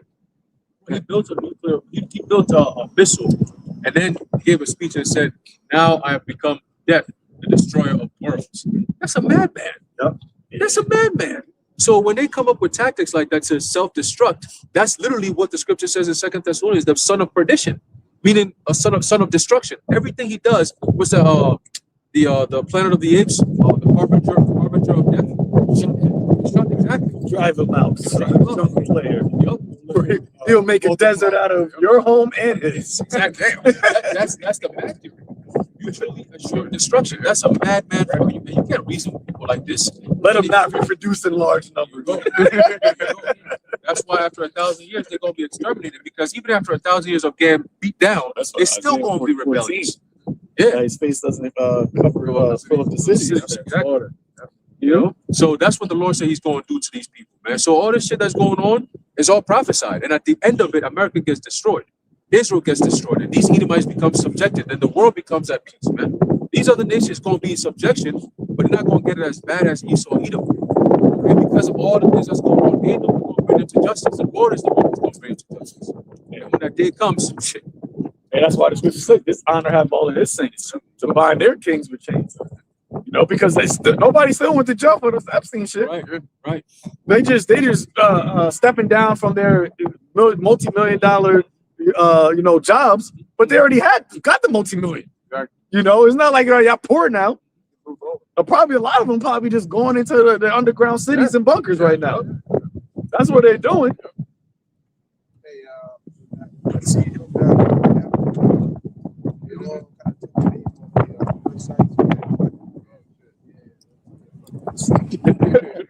How is Esau's hitting things turned up? Right. You're hiding everything. But guess what? In these last days, the Lord said He's going to expose you. You're being exposed. There ain't no hiding, bro. That's why you're doing all the things you're doing. There is no more hiding. The people are awakened. They know what's going on. People know what's going on. Propaganda's not working. Now you got that's their MO. Yeah. Right? Was it by consent or conquest? By conquest. If deception doesn't work, sword will. Right, that's what what came, right? The Lord gave them vagabond. I want to say that word. The last video I did, vagabond. It said basically for somebody to get sympathy or to feel sorry for. And that's exactly what Amalek uses, right? He puts out a narrative that he's a victim, but it's really because you're a fugitive. That's why I said in the next verse that whoever would find him was going to slay him. So he puts out this narrative like, the hollow, cost that was hollow, that all their museums, the whole anti-S thing is. You're being a fugitive was really a curse, but you try to make it until now you're trying to use it for your own advantage. So you got to feel sorry for me. But you're really out here just being a demon. Everything you do, you just destroying everything, but you have to feel sorry for me because of what happened. No, you're a murderer. I'm not going to feel sorry for you. But that's how this devil in the scripture tells you that he would not be able to hide himself. I got that. Jeremiah 49 verse 10. But I have made Esau bare, I have uncovered his secret places. He shall not be able to hide himself. His seed is spoiled, and his brethren and his neighbors, and he is not. So right there, you're not able to hide yourself anymore. And that started with what? The truth coming out. Because nobody was talking about Amalek before. Nobody was speaking about Edom. You had that one pastor or whatever, I forgot, Rich Tidwell, because I know the elder Yashawamba did a video, and then he came across our algorithm. That guy, remember you hit me up? Oh yeah, that guy. But he did a whole fucking lesson on the Rothschilds. Actually, that word going into meaning the shield of Edom.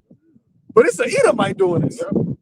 But then he did another post, now speaking about the so-called BHI, the Black Hebrew Israelite. But why is everybody so intrigued now about who are the ethnic Israelites? Because that's what Tucker Carlson said to Mike Huckabee. Like, why can't we do DNA tests and find out if that's the whole concern of the world now is about who are actually the children of God. That's when we read in Joel, the Lord said, for the controversy of Zion. That's why this whole thing is happening. Throughout the whole entire earth, it's all about the controversy of Zion. Romans says that he's looking for the manifestation of the sons of God. Yep. The whole world groaning, waiting for that, man. Because the whole world is going to war because of those people over there. And they're going to war because they said, what Mike Huckabee said, well, if they wanted to take it all, the first deeds is the Bible. So if they want to take the whole region from the Nile to the Euphrates, it belongs to them. And that's exactly what he's doing. That's why they said they're about to do a ground invasion into southern Lebanon. They bombed it, but they say they're about to do a ground invasion in there. Because that's the only way you can actually take a land over. You got to go in there. That's why they did with Gaza. They're going to try to do that to parts of Jordan. But the thing is, those other countries, they're already like basically underneath a Babylon stump. Jordan, Kuwait, all of those. So they're looking at like, well, we can take them whenever because they don't got no actual army. All of their bases, their military really belongs to Babylon, and we control Babylon. So that's why Iran is attacking those bases, but they're trying to flip it to make it seem like they're attacking the countries. Iran said, no, we don't got no problems with y'all. It's the bases there, the American bases. And they're now looking at Iran, okay, the only way that we can really take control of this whole region, we got to get them niggas out of the way. Because they're the ones that only got an actual military. Saudi Arabia don't got no smoke. That's why Iran said that. How many times they done send drones over there? Saudi Arabia still haven't done anything. Because they know, like, yo, we really can't go against Iran head on. But now they were expecting America to defend them, and what they doing that now? We gotta defend this. We gotta defend these people, right? Y'all be good. they took the THAAD missile system from South Korea. South Korea was like, wait, you got this thing, Kim over here just waiting right now. looking in the wind like, oh, when they gonna call me? They're like, hey, gonna take these THAAD missiles. They actually in America just did a joint military drill with South Korea. North Korea, that nigga just dropped 10 ballistic missiles. And they said they just love 10 ballistic missiles while they doing that shit. He waiting, man. Oh, you know, with the whole Iranian thing, I don't know if you mentioned it, but they took some stuff from South Korea. That's what he said. But those THAAD missiles, those was basically what America put over into Israel when the Iron Domes basically stopped working last time. But this time, the missiles that Iran hit, it actually was striking those THAAD missiles. That's why they had to bring them from South Korea. But those South Korean, they have a pact with them. They basically saying like, yo, those really belong to South Korea, even though they're American made. But it was like they leased it, so it's like you have a car lease. So South Korea leased, America leased it to South Korea, but they're paying for it. So it's like you in the middle of your lease and you pay your lease every month, but then the bank just say, yo, I need that shit. I'm bringing that. Like, what do you mean? This is my car. Like, nah, I'm bringing that shit back. But you still gotta keep paying the rent though. Like, what? That's why this scripture says that they all gonna hate this whore, man. Everybody. Iran just said that Ukraine is official targets now. So they're getting dragged into it. They shot 100 missiles into Israel, and 50 got through. And John said 200 million. So these fucking devils always want to boast about their technology. You couldn't defend against 100? That's crazy. Yeah, they said about 50% of the small hats are leaving. They're either leaving, fleeing, or underground. you know, y'all was underground in Brooklyn, so you know that y'all comfortable there. No, I was gonna say because I don't know when it happened with the South Korea when they actually took them, but this is from March 13th, and this is about the thousands of Chinese boats massed at sea raising questions. So it was like it said thousands of Chinese fishing. This is from Yahoo News. So it says thousands of Chinese fishing boats have been massing in geometric formations in the East China Sea in coordinated actions that experts believe are part of Beijing's preparation for a potential regional crisis or conflict. But I see something about South Korea. I won't get to that. It says, well, remember, the U.S. intelligence was saying that China was going to go into Taiwan to 2027, but everything got sped up. The Lord said He's shortening the days. So China could be looking at it like, "Yo, we got to strike. We got to do this now." And it says maritime and military experts told AFP the massing of Chinese fishing boats on December 25th. That was something that happened before. It said about 300 kilometers northeast of Tehran was on a scale they had never seen before. Another incident detected in early January involved around 1,000 Chinese fishing vessels clustered in an uneven rectangle about 400 kilometers long for more than a day in the same area of the East China Sea. Hundreds of those vessels were also detected in the December 25th event. Last week, around 1,200 boats massed in two power lines further east of the January and December events and held their position for 30 hours, Wayne said. So it says China's massive fishing fleet operates in the Yellow Sea, East China, and the South China Sea, competing with fishers from Japan, South Korea, Taiwan, Vietnam, and the Philippines. It says, while there is debate why so many Chinese fishing vessels were gathered in geometric formations off the sea, experts widely believe that they were not there to fish. So, like, I mean, like, they know, and if China knows that they just gave them defense teams to South Korea, that's one of the people they beefing with.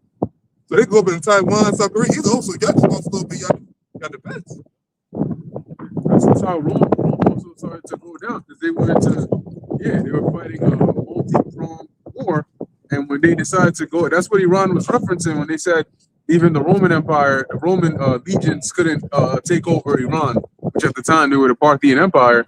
And when they tried to go all that far east, they got cooked and had to retreat back. I believe that was under Trajan's rule. You know, where they got cooked, they sent his ass back. And that's how eventually the Germanic tribes from the west got him. And then they got messed up on the east with forced out of there by the Parthians. And then eventually they just started going down. Yep.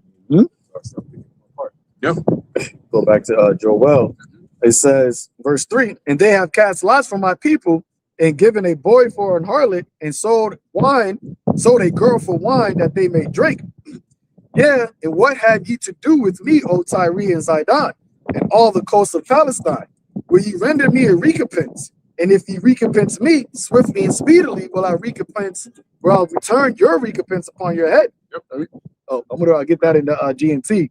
It says, what are you trying to do to me, Tyre and Sidon, and all of Palestina? Are you trying to pay me back for something? If you are, I will quickly pay you back. You have taken my silver and my gold and carried my riches into your temples. You have taken the people of Judah and Jerusalem far from their own countries and sold them to the Greeks. And it's actually interesting because I read that in a different translation. It actually sent me to Amos 1 and 3? Let's see if I can find it.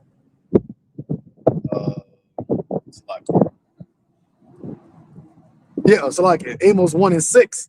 It says, thus saith the Lord, for 3 transgressions of Gaza and for 4, I will not turn away the punishment thereof, because they carried away captive the whole captivity and delivered them up to Edom.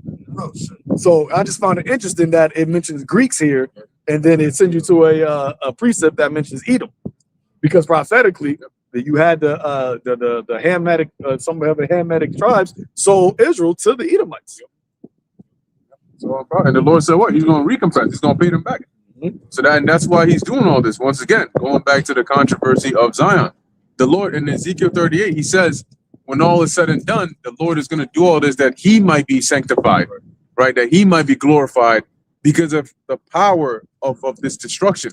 It's going to be so much that it's going to be, when nations declare force majeure, they say one of the reasons they label it as the hand of God, which is a disaster that's on such a high level that you're justified to say, look, this is why I can't produce on my end of the deal, right? Because of all that's going on.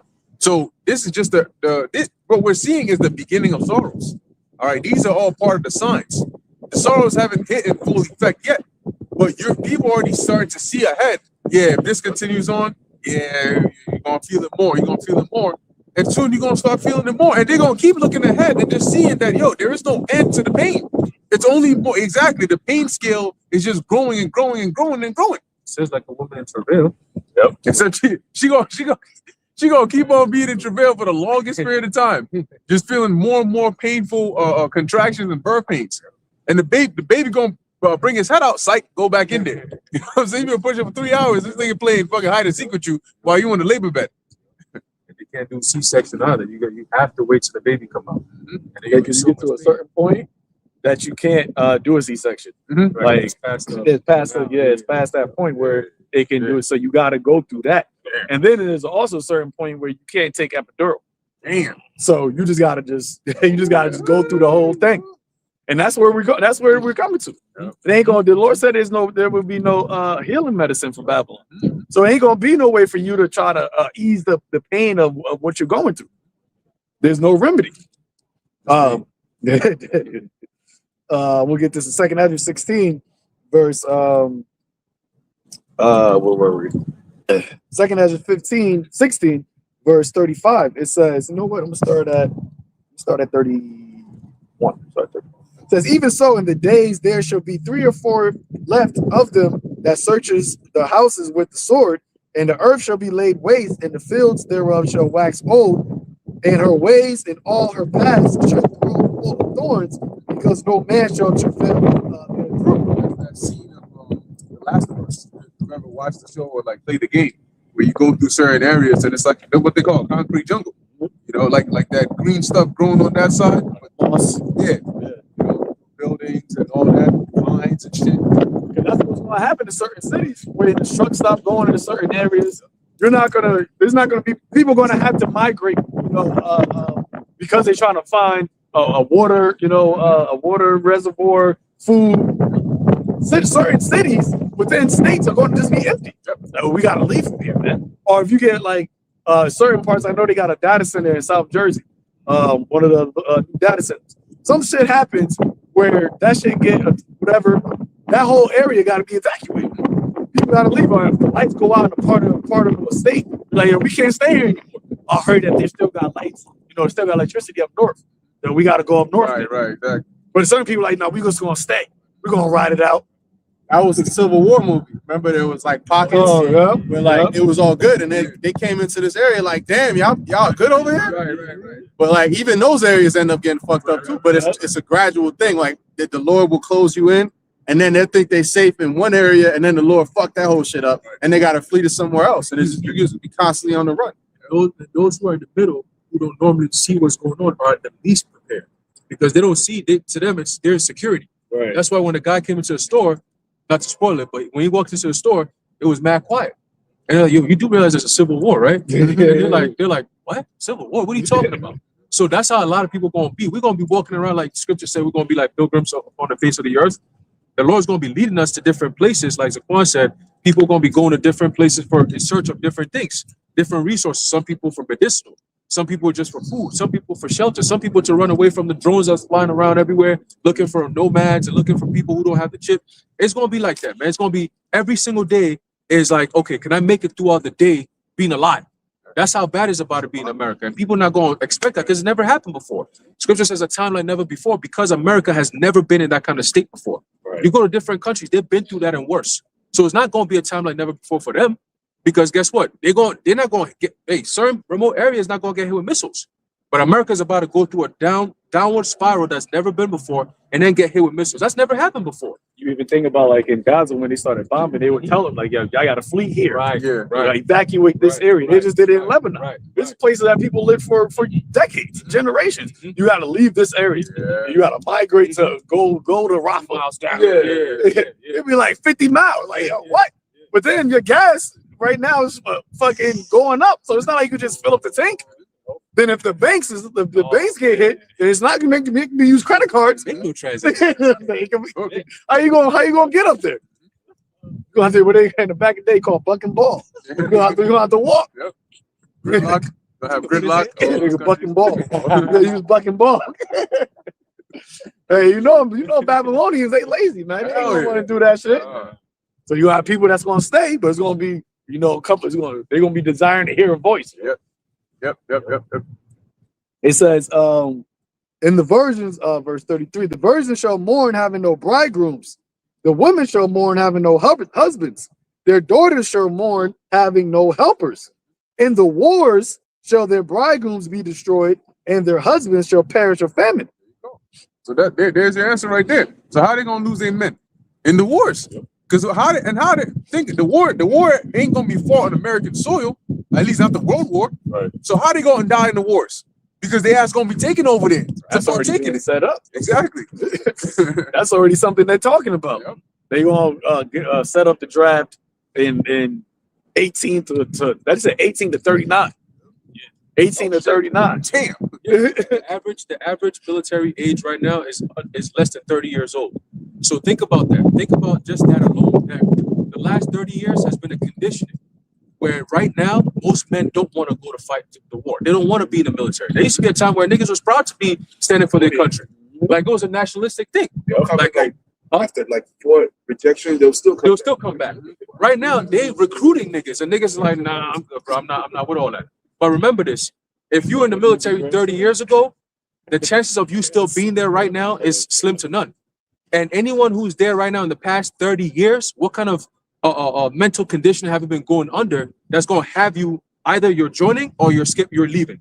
It's one or the other. You can't be fighting both sides. Like, okay, I pledge allegiance to America and all this extra shit, but now I'm deciding, nah, I don't want to be a part of this no more. Like that Marine, that guy's arm broke.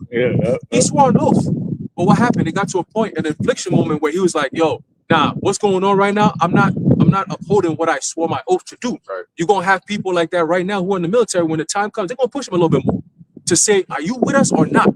Because the operation we're about to go on, it's not about we're fighting for Israel. We're coming after the American people, the people you swore an oath to protect. Are you willing to come with us or not? If not, yeah, you discharge. You know what I'm saying? What they call it? Dishonor, discharge. Yeah.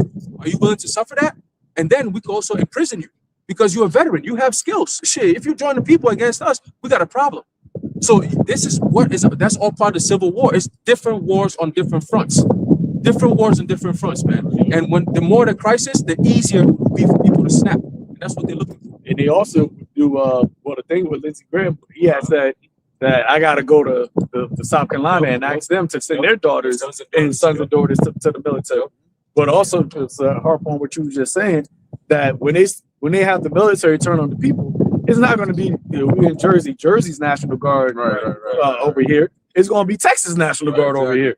Isn't? And if you in South Carolina, it's going to be Wyoming's National Guard. So it's going to be people. Yeah, they might do that as well. So they're gonna have people that have no ties to this area, to these people. They already got the whole Democratic Republican, so they're sending a red Republican National Guard to a Democratic state. Yep. What kind of American are you? That's what I'm saying. What kind of American? So you look like a Chinaman, because you're going to end up going into war with China for Taiwan. So that's going to be an issue. If you look like a Chinaman, or you with them. You look like if you are Arab, you with them. If you a nigga, well, you just a nigga anyway. If you a northern tribe, well, y'all niggas started this whole shit. You can't have problems with y'all. So it's going to just be that's what I say, Egyptian versus Egyptian, man. And that's why Esau trying to use this whole rhetoric of bringing back the white nationalists. Right. They're trying to gather up the white man to be together again. You had that chick, Erica Kirk. She just made some statement talking about the disenfranchisement of white male men. He was like, what is white male men? but Esau want to be oppressed so bad though. That's what they were saying in the comments.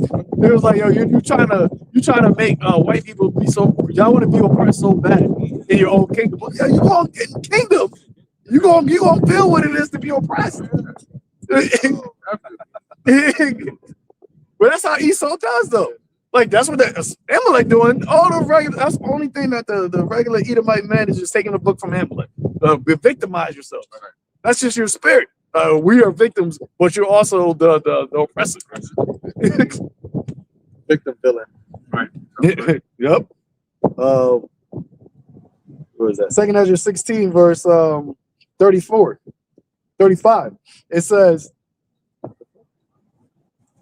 hear now these things and understand them, ye servants of the Lord. Behold, the word of the Lord, receive it. Believe not the gods of whom the Lord spake. Behold, the plagues draw nigh and are not slacked. As when a woman with child in the 9th month bringeth forth her son, with 2 or 3 hours of her birth, great pains compass her womb, which pains, when the child cometh forth, they slack not a moment. So the pains tell you that the child is coming. Just like the pains we're seeing metaphorically, which is the suffering, the beginning of sorrows, tells you what sorrow is coming. You know? So we're seeing all this and we're letting the people know, like, yeah, you're feeling these pains and the baby's coming. Oh, baby. You haven't seen something? Oh, no, I got some New York Post 49 minutes. It says, this is the title of the article. It says, any country except for US and Israel can pass through Strait of Hormuz. Iranian foreign minister says. So it says, Iran said Saturday that all countries besides the US and Israel can pass through the Strait of Hormuz. In a desperate attempt at coalition busting less than a day after the U.S. bombed military targets on its oil critical Card Island. As a matter of fact, the Strait of Hormuz is open. Iranian foreign Iranian Foreign Minister Abbas Araghchi said it is only closed to the tankers and ships that belong to our enemies, to those who are attacking us and their allies. Others are free to pass, Araghchi told MS Now. So I don't know, like any country. Nah, that's more like these, because you know what they'll do? They'll mix in things here, and then 3 minutes later, Iran will come out and say, "Yeah, hold on a second." Only they're both. Yeah, because you know what they're doing is they're first they came out with straight lies, and then they kept getting their ass caught. Because Iran will come out and say, we did not say that. Right. So now they're coming out, all right, well, let's mix in a bit of truth and say, okay, the U.S. and Israel can't go through, but anybody, if that was the case, why would France be sending warships in there to try and open up the Strait of Hormuz? And they already said that. That same guy said, like, yo, you're the Trump administration, they're lying to manipulate the markets. He's saying, like, that's exactly what this is doing. They need to, because Trump does that purposely. Yeah. He'll say the whole shit about the war ending. When he said that, oil dropped. Remember, that shit went up like 35% in a couple hours. But then all of a sudden he said the war is coming to an end soon. And he knows that when he says that shit, that it's going to just drop. And that goes to show you how volatile the markets are right now, which is a horrible position to be in because investors have no clue what to do. Right, exactly. So at any word, they're just like, oh shit, all right, let me go sell. I'm gonna go buy. That's not good. And you're dealing with other people's money. So it's not like it's their own money. This is your 401k, your retirement plan that they're playing with, man. That shit, yeah, it's all bad right now. Yeah, I just thought about it. You said what? The South Park episode. You go and deposit your money into the bank, and as they depositing it, the nigga stops and looks at you, and it's gone. He's like, what? It's gone. Finish typing, bro. He's like, next, please. What's that? Yeah, I just want to say real quick. There's going to be two wars. There's going to be the civil unrest war that's going to take place here. The civil unrest is going to go on. That's going to lead to the mass casualties of kids being killed off. You know what I mean? You still got the 2/3 that still got to be wiped off. 2/3 of our people. You know what I mean? Those men, they got to get eliminated, and then you're going to have the nations. You know what I mean? You know, you know, Jake, and then you're gonna some of these other nations will have it to get wiped out too when they go out to this war. You know what I mean? That's why there's going to be these widow women and you know, these baby moms is going to be everywhere looking for men, and then that's going to be the elect, the men of the Lord. That's going to be left. Because we're going to be out in the wilderness. We're going to be out and about and trying to escape and trying to escape the danger and all that shit. You know what I mean? So it's going to get real out here. Yep. They ain't going to have food. God damn it. That shit going to dash you at water. You're going to have women going to be stink. I forgot about that. Yeah, it ain't gonna be something where it's gonna like y'all got mad women. That's mad stink. That's mad stink right there. Ain't gonna be no hair salons. Ain't gonna be no getting your nails done. I was watching this movie this TV show Paradise, and basically like an EMP attack happened.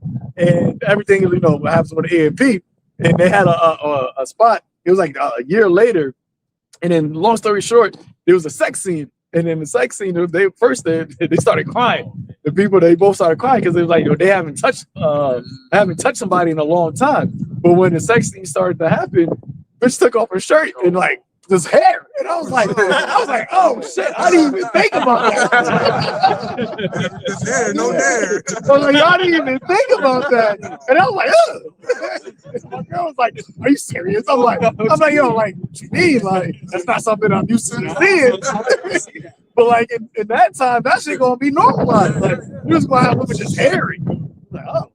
And it's gonna be worse. Why? Because you shave now to keep it down. When you shave, hair grows more and faster.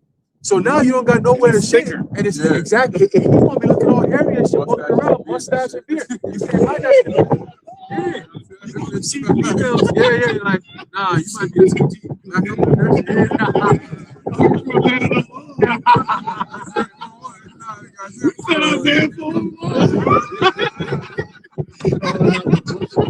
There's something of us. Yo, me and my own brain.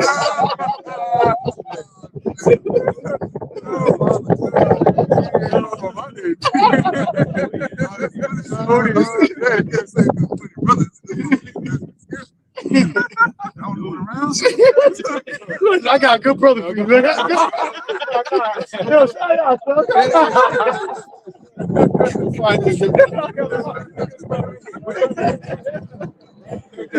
But no, and there's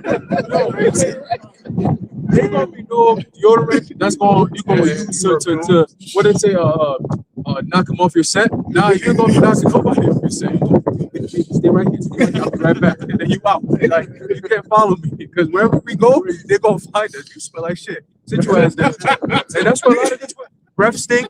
We used to talk about that. You know what I'm saying? Breath stink, hair period all over and you don't have a man of the Lord to give you the guidance of the old ways. Because remember, the times that we're coming in, when things become scarce, you got to learn how to go back to the ancient way of doing things. When Esau came in with this whole AMA bullshit, this new way of doing things, they literally made it illegal to live a normal herbal life, actual life, right? What's that? You can't. They're not going to allow, and just because of that, you need, of course, even if you physically could do that, you need to get all these licenses and permission and all that dumb shit. Why? Because they won't have control. You see, but now it's to the point where people are like, oh, I need a contractor to do this. I need a construction team to do this. I need this person to do that. So people are void of actual skills that will help you survive in real life. They don't understand the herbs. They don't understand the seasons. They don't understand nothing. Most people don't know anything. When there's no GPS, they can't drive. When there's GPS, they can't drive. How much more no GPS, right? And then of course you have this terror always in your head every day on the news telling you how bad things are gonna happen and how unsafe it is, and you should watch out. Watch over your neck. Oh, your next door neighbor might be plotting against you, and all this extra shit. People are going to lose it, man. They're going to lose it. And it's going to affect women the most. Imagine a woman, your son or your husband gets drafted, and then you in your house one day randomly, and somebody knock on your door, pop, pop, pop, and they come in and they got a nice little folded little American flag with his freaking medallion on it, and then he's handing it over to you. What you gonna do? You gonna cry, bitch? That's what you gonna do. You gonna look at it and be like, oh, I can't believe this. You better believe it because it's a reality. Okay? It's It said that the daughter should mourn having no helpers. Who are the helpers? Exactly. Your salonist, the person that does the nails. Those are your maids. The maid servants. That's what you just pay them now. But that's your helpers. So you think about that with as from a woman. It didn't say a man's going more and not having no helpers. A dude cannot go. You go. We did it when we during COVID. No shape. We don't get shape. But no haircut. No scare. That was good. That was cool. Like, yo, because a man isn't his value isn't in his looks. That's not where his value is in. Well, a woman, her value is in her looks, and she needs help to look like that. That's why they go to that's why you got all of these stores that women, these salons, beauty salon and all that. Your Sephora's and your Ultas. You ain't getting none of your products to make your face look plumpy and all that. That's done, man. Toilet paper. He's like, fine, please. Big leaves. Right leaves. Yeah, when all hell breaks loose, like you watch those movies, you have men that look like actual men. Because a lot of men today, they shave off their beard and shit. But when all hell breaks loose, that's when men actually look like men. Yeah, like Rick, exactly. From when he first started to like later on, like he became more of a man in his element. To follow him. Exactly. Women, it's not that way. You like, yo, you wonder what you look like before the shit went down. You know what I'm saying? Because you look a little crazy right now. Like, I can see the beauty. I got put your eyes. Like, yo, this angle. Yeah, it's gonna be tough, man. But hey, and that's why a man of the Lord is gonna be more precious than fine gold, because we're not gonna be at a loss. The Lord said we're gonna have an abundance. Imagine having more in Jacob's trouble than you did now, before all hell breaks loose. Because like now we know, like we have the first and foremost stability of mind, because we know the Lord is with us. We know that He's protecting us, and we can protect ourselves and those that are with us, because the Lord is with us. So we're not going to be at a scarcity of anything. Remember, in the book of in the Torah, we were in the wilderness, the actual wilderness. There was nothing in the wilderness, but He gave us water from a rock. He gave us food from heaven. It says our clothes. Yeah, He gave us light, which comes with heat. Oh yeah, clothes in wax. Our clothes in wax gold. We were good, like we were chilling. He brought us quail, so we were actually probably living better than certain people in certain other countries. Definitely in Egypt, they were having it much worse. So in this time, we're gonna be taken care of. Wherever we are, we're gonna be good, and that's why. And then rejoice. So that's how much of a good position we're gonna be in, to the point where that's a promise, where people are gonna want to like. How is it that everybody else here looks like they're dying and you look perfectly fine? In fact, it's like there's a shine, a glow, an aura about you, and they're gonna spot that from a mile away. The sparkle in your eyes, like smelling fresh made food, in a famine. The second that can opens, everybody's like looking like, I gotta find that, like zombies in the Walking Dead. Second Ezra 2, verse 24. Abide still, O my people, and take thy rest, for thy quietness still come. Nourish thy children, O thou good nurse, establish thy feet. As for the servants whom I have given thee, there shall not one of them perish. Not one. For I will require them from among thy number. Be not weary, for the day of trouble, for when the day of trouble in heaven is come, others shall weep and be sorrowful, but thou shalt be merry and have abundance. The Lord already said it. So if anything, we're looking forward to the merry and abundance. And we know it's going to be at a time when everybody else suffers. That's what makes it even better. You know what I'm saying? Like, it's cool if we're all having it now, but at a time when everybody is worried about food and water and scarcity, we're going to have an abundance. Like Elijah and the widow woman. They had an abundance. With something that seemed so little, it lasted them all through. They weren't worried about a famine or a drought. Meanwhile, you got on the other side women eating their babies, complaining to Ahab. Everybody stressed the hell out. But he's getting fed with ravens, drinking from the brook. Yeah, the angel came and gave him some food. Yeah. He's like, eat some more. Yeah. You're gonna need that. You got 200 miles to walk. Yeah, they held him. That's the crazy That's part. the crazy part. How you eat a meal, you eat 2 meals, and you give them 40 days and 40 nights? Right.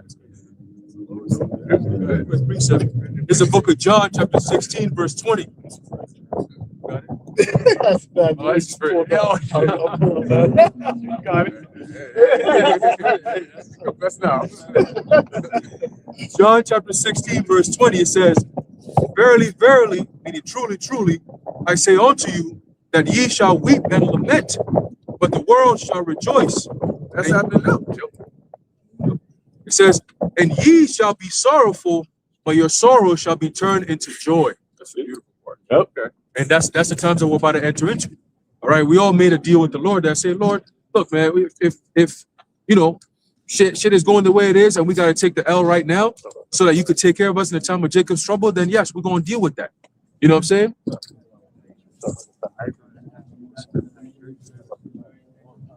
You know, so that's what we ask the Lord for, right? Yahawashi said what? Anything you ask in my name, I will do it. That's what he said. So you just got to have enough faith to ask the Lord exactly what you want, and he's going to do it. You know, so we ask the Lord, He already knows what we need. That's why Yahawashi said, you know you have need of these things. Seek ye the first the kingdom of heaven and all of its righteousness. So we're doing the part where the Lord said, you do this part, I'm going to take care of you in that part. Because thou hast kept the word of my patience, I will keep thee in the hour of temptation. Yahawashi tell you he's going to keep you. Just like how he told Peter, yeah, come. You should just have the faith. I'm going to get up. All right, I'm going. We're about to walk on water. It's spiritual water, man. We're about to walk on water. And you got to believe that. That's the thing. Because if you don't believe it, then it ain't going to happen for you. It's not going. The Lord not going to give you spiritual blessings if you don't believe that He can. He said that he that comes to Him must believe that He is, and He is a rewarder of them that diligently seek Him. And you're going to see why being diligent and seeking the Lord was valuable. See, right now, that's the beautiful thing. When you read how the Lord punishments, He always said, "Then you shall know that I am the Lord." When the Lord does the blessings, it's to show His power and to show how those that were merciful, that believed on Him, how He can reward them as well. So right now, people don't believe in the power of the Lord, right? As it says in Wisdom of Solomon, when men would not believe that thou art of a full power, thou showest thy strength, and give it and make their boldness manifest. Right? Yeah, that's why it says, then shall that righteous man stand in great boldness. Yep. You gotta be bold, and that's what faith is, being bold before you can see it. Because you just know you believe in Him, you believe in His name. And then He's gonna actually manifest the boldness. Right. It's far beyond what it's gonna blow our minds. Right. That's why I said abundance. But we think about these things like, yo, I'm just hoping that I can have some water, some food. Brothers are, I'm gonna have mad food. Yeah. Like, I'm full. That were dizzy on 24/7. But speaking of boldness, that's why Moses told Joshua that the Lord told him, be strong and of good courage. That's what it means to be bold. Yep. You're bold in the Lord, not just bold as in having hubris, because that'll get you fucked up, right? But if you're bold in the Lord, nothing can stop you. That's literally faith on a different level. Right? Be strong and of good courage. Be not afraid, neither be thou dismayed. That's boldness, man. And when the Lord is with you, ain't nobody going to be against you. Nobody can be against you because the Lord has everything subject unto Him anyway. Right? So if we have faith in the Lord, He said what? Because you have kept your faith and your patience, I will what? Keep you in the hour of temptation. I'm the one who's going to do that. Ain't nobody going to do it. I will do it. So if He said He's going to do it, we good. And all right, Lord. Keep goes into guard. There you go. Rescue. There you go. Hey, the 3 holy children, they said, even if the Lord is not delivering us,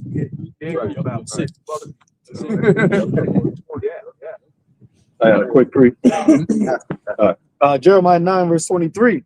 Thus saith the Lord, let not the wise man glory in his wisdom, neither let the mighty man glory in his might, let not the rich man glory in his riches, but let him that glorifieth glory in this, that he understandeth and knoweth me, that I am Yahawah, which exercise loving kindness, judgment, and righteousness in the earth. For in these things I delight, saith the Lord.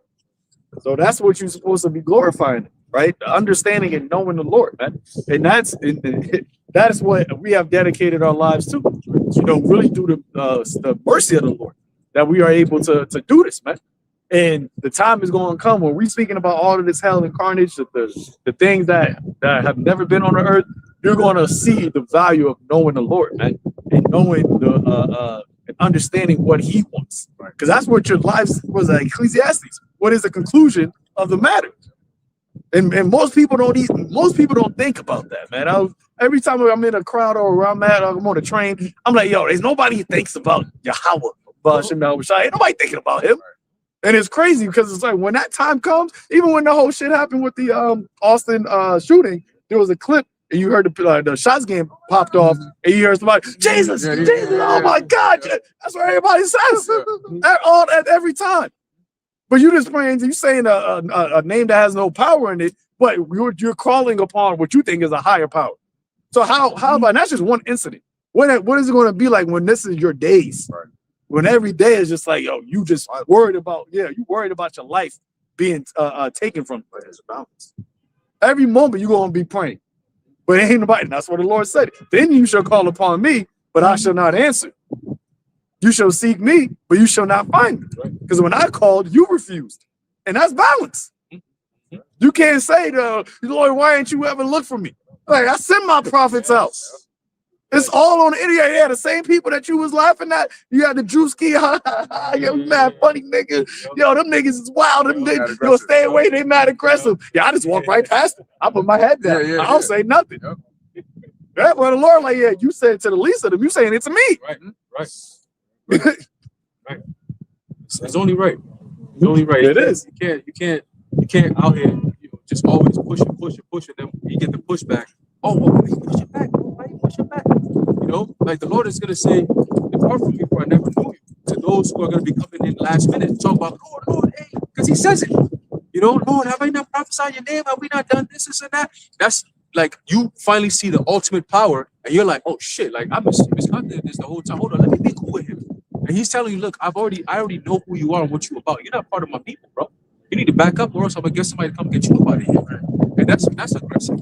That's aggressive. How is that gonna be very aggressive with that? Because when He says you're gonna be cast out of into outer darkness, that's a national team. That's aggression, bro. That's you get your shit stomped out, probably. Now you crying and shit back, Lord, like on some Esau shit. It's me. That's out of darkness.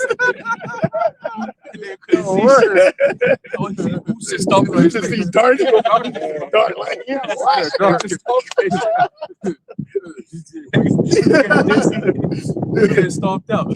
You like in those games where the shit, or you dying and like slowly, the shit the scopes get smaller. It's like, oh fuck, yo, revive me, bro, revive me. 007.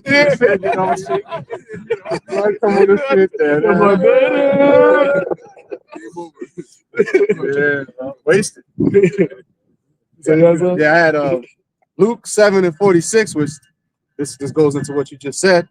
And why call ye me Lord, Lord, and do not the things which I say? And that's gonna be everybody. And Jesus fucking Christ, man. It's like, yo, and then you calling on the name which you believe, but you blaspheme at the same time. We wouldn't ever say that about YAHAWASHI when we call on Him in a time of trouble. But that goes to show you, it's just a knee-jerk reaction. Yo, you gotta Tucker Carlson say about Amalek. He was like, Christians, talking about how the Lord commanded Saul to get rid of all the Amalekites, and he was like, that's actual genocide. And he was like, in Christians, we reject that totally. Right, exactly. We reject of that part of the Old Testament. Like, how you gonna call yourself a Christian, but you rejecting what the Lord commandment is? That's them talking about. That's a part of that. How you call me Lord, Lord, and do not the things that I say? The whole purpose of why Saul don't got the kingdom because he didn't do that. Yeah. But here, that's Esau's false rightness, man. Like, oh no, that's wrong. So we reject this. But here it is. You just go bomb everybody else. What you do? Why is there's only 1% of natives living in Argentina? Everybody else is straight Edomites. Why? Because you did a genocide. Why don't you just see Native Americans walking around here? Why is Gaza damn near empty? And the list goes on and on and on. Over there in Australia, you don't see none of the little Tasmanian niggas running around because you got rid of them all. You think Australia you think of Edomites, but it was a whole nation of people there before. That's crazy. Like, The scripture said that he made the world as a wilderness, going around destroying everything and everyone. But you want to reject Amalek getting destroyed. He's a vagabond. Even when they came to like establish Rome and all that, the Japhetic people was there before them. So they had to come everywhere they went. It was trying to replace the people that was there. Because he has no heritage, he has no culture. Unseasoned chicken. That's what Esau's whole identity is. Unseasoned chicken. But this is Luke, Luke 7:47. Whosoever cometh to me and heareth my sayings and doeth them, I will shew you to whom he is like. He is like a man which built an house and dig deep and laid the foundation on a rock. And when the flood arose, the stream beat vehemently upon that house and could not shake it, for it was founded upon a rock. Yep. Hey, going into what the Lord, well, Paul said in Hebrews the 12th chapter about everything's going to be shaken. And we have gotten a immovable kingdom. You see? So the fact that we based our stability isn't based off of what we could do. It's not based off of the merits and the money and all, none of the stuff of our own selves, but it's based off of the word of YAHAWASHI. So when everything around us is all shaken and confused, we're going to be good because we built our rock upon YAHAWASHI. And there's nothing that can top or topple that, man. Esau, he trying to make it seem like his military is unshakable, but look, you got own analysts and military experts saying you're running out of munition and you don't have enough military to go ground. Like, if you built your rock on that, it's not good. That's why now you're trying to find an exit strategy, and it ain't looking good. But that's why when we're going back to that scripture, you have to build correctly, man. Even when you come into the truth, you can't come into the truth because you want women. We just explain how the women gonna look like. Lord gonna have to do a marvelous thing in that day. that's another miracle in itself. You can't do it. Oh, I want to get the white man slogan. Nah, the foundation got to be what? That you want to serve YAHAWASHI. Right. That's the foundation. And when you build on that foundation, that's what gives you the longevity. Right. Go ahead. But he that heareth and doeth not is like a man that without a foundation built an house upon the earth, and against which the stream did beat vehemently, and immediately it fell. Yep, and the streams are the various different things that you're going to go through. Yep. And we've seen it. You got certain guys come in, and they were in it for the right reasons, and certain things happen, and they end up falling out. And it's only going to become worse and worse as time progresses, too, man. It's going to get harder and harder. You're going to have your parents may come against you, your wife, your children. All of these things are the different streams and floods that's going to beat. But that's why YAHAWASHI said, if you can't love any of these things more than him, you're not worth it. Even your own life. That's why Paul said that. I count not my life not dear to me. And you got to realize, like, yo, this, we always talk about, this ain't living, man. This ain't life. There's some times when you think about, actually not being here is not that bad. Because what are you doing? You wake up, it's the same thing. You got to go to work. You got to do the same mundane shit. And then you see how these Edomites, Jeff Bezos, and all these other people living. Like, I get super yachts. I was telling them, I'm like, yo, you'll never get that. Man, you'll never be able to be on that fucking yacht. Ever. You can't even rent it. They're renting like $200,000. But you got Edomites that live like that. But that's why the Lord said, envy not the prosperity of the wicked, man. Look at Mayweather. They saying that nigga's broke now. Oh, that's why you gotta go back to fighting. Yeah, he might have some assets and shit. Fighting Tyson. He don't got no liquid money because he's a dumbass. And he spends his money like a fucking idiot. All them big watches, flexing the Rolls Royce, pulling the umbrella out the door. Look at me. Like, bro, doing dumbass deals. But that's Jake. And then Jake has like a glass ceiling. Like, you get to a certain point and the Lord just humble your ass, man. And you just can't get any further than that. And it's a beautiful thing with that demon too. Yeah, he just came out a couple with I stand with Israel. I'm always with. How you doing that? He chucking and driving for the money. But that's uncertain riches, man. The scripture says, "Trust not in uncertain riches." Reads, and the ruin of that house was great. Yep. So that's what's about to happen to these people in this world, man. Is you gonna be a great ruin. And it's gonna be a beautiful, because at that time the Lord is going to, that's what says, the first shall be last and the last shall be first. And you're going to see, then shall my chosen be known. When the things that are important, you don't have the, what they call the essential goods, all of that, when that's not easily available to you, all of this materialistic shit that people strive for, that's gonna be out the window. Nobody be thinking about that shit no more. You ain't gonna be caring about your car and your watches and all that. It told you Ezekiel's the 7th chapter. Your gold and silver gonna be casted out because it's not gonna be of use. But everybody got something to close it out with that. Good. So, with that, Lord willing, is edifying unto the elect, giving all praises, honor, and glory to YAHAWASHI, YAHAWASHI, the next time, shalom to the elect. Shalom.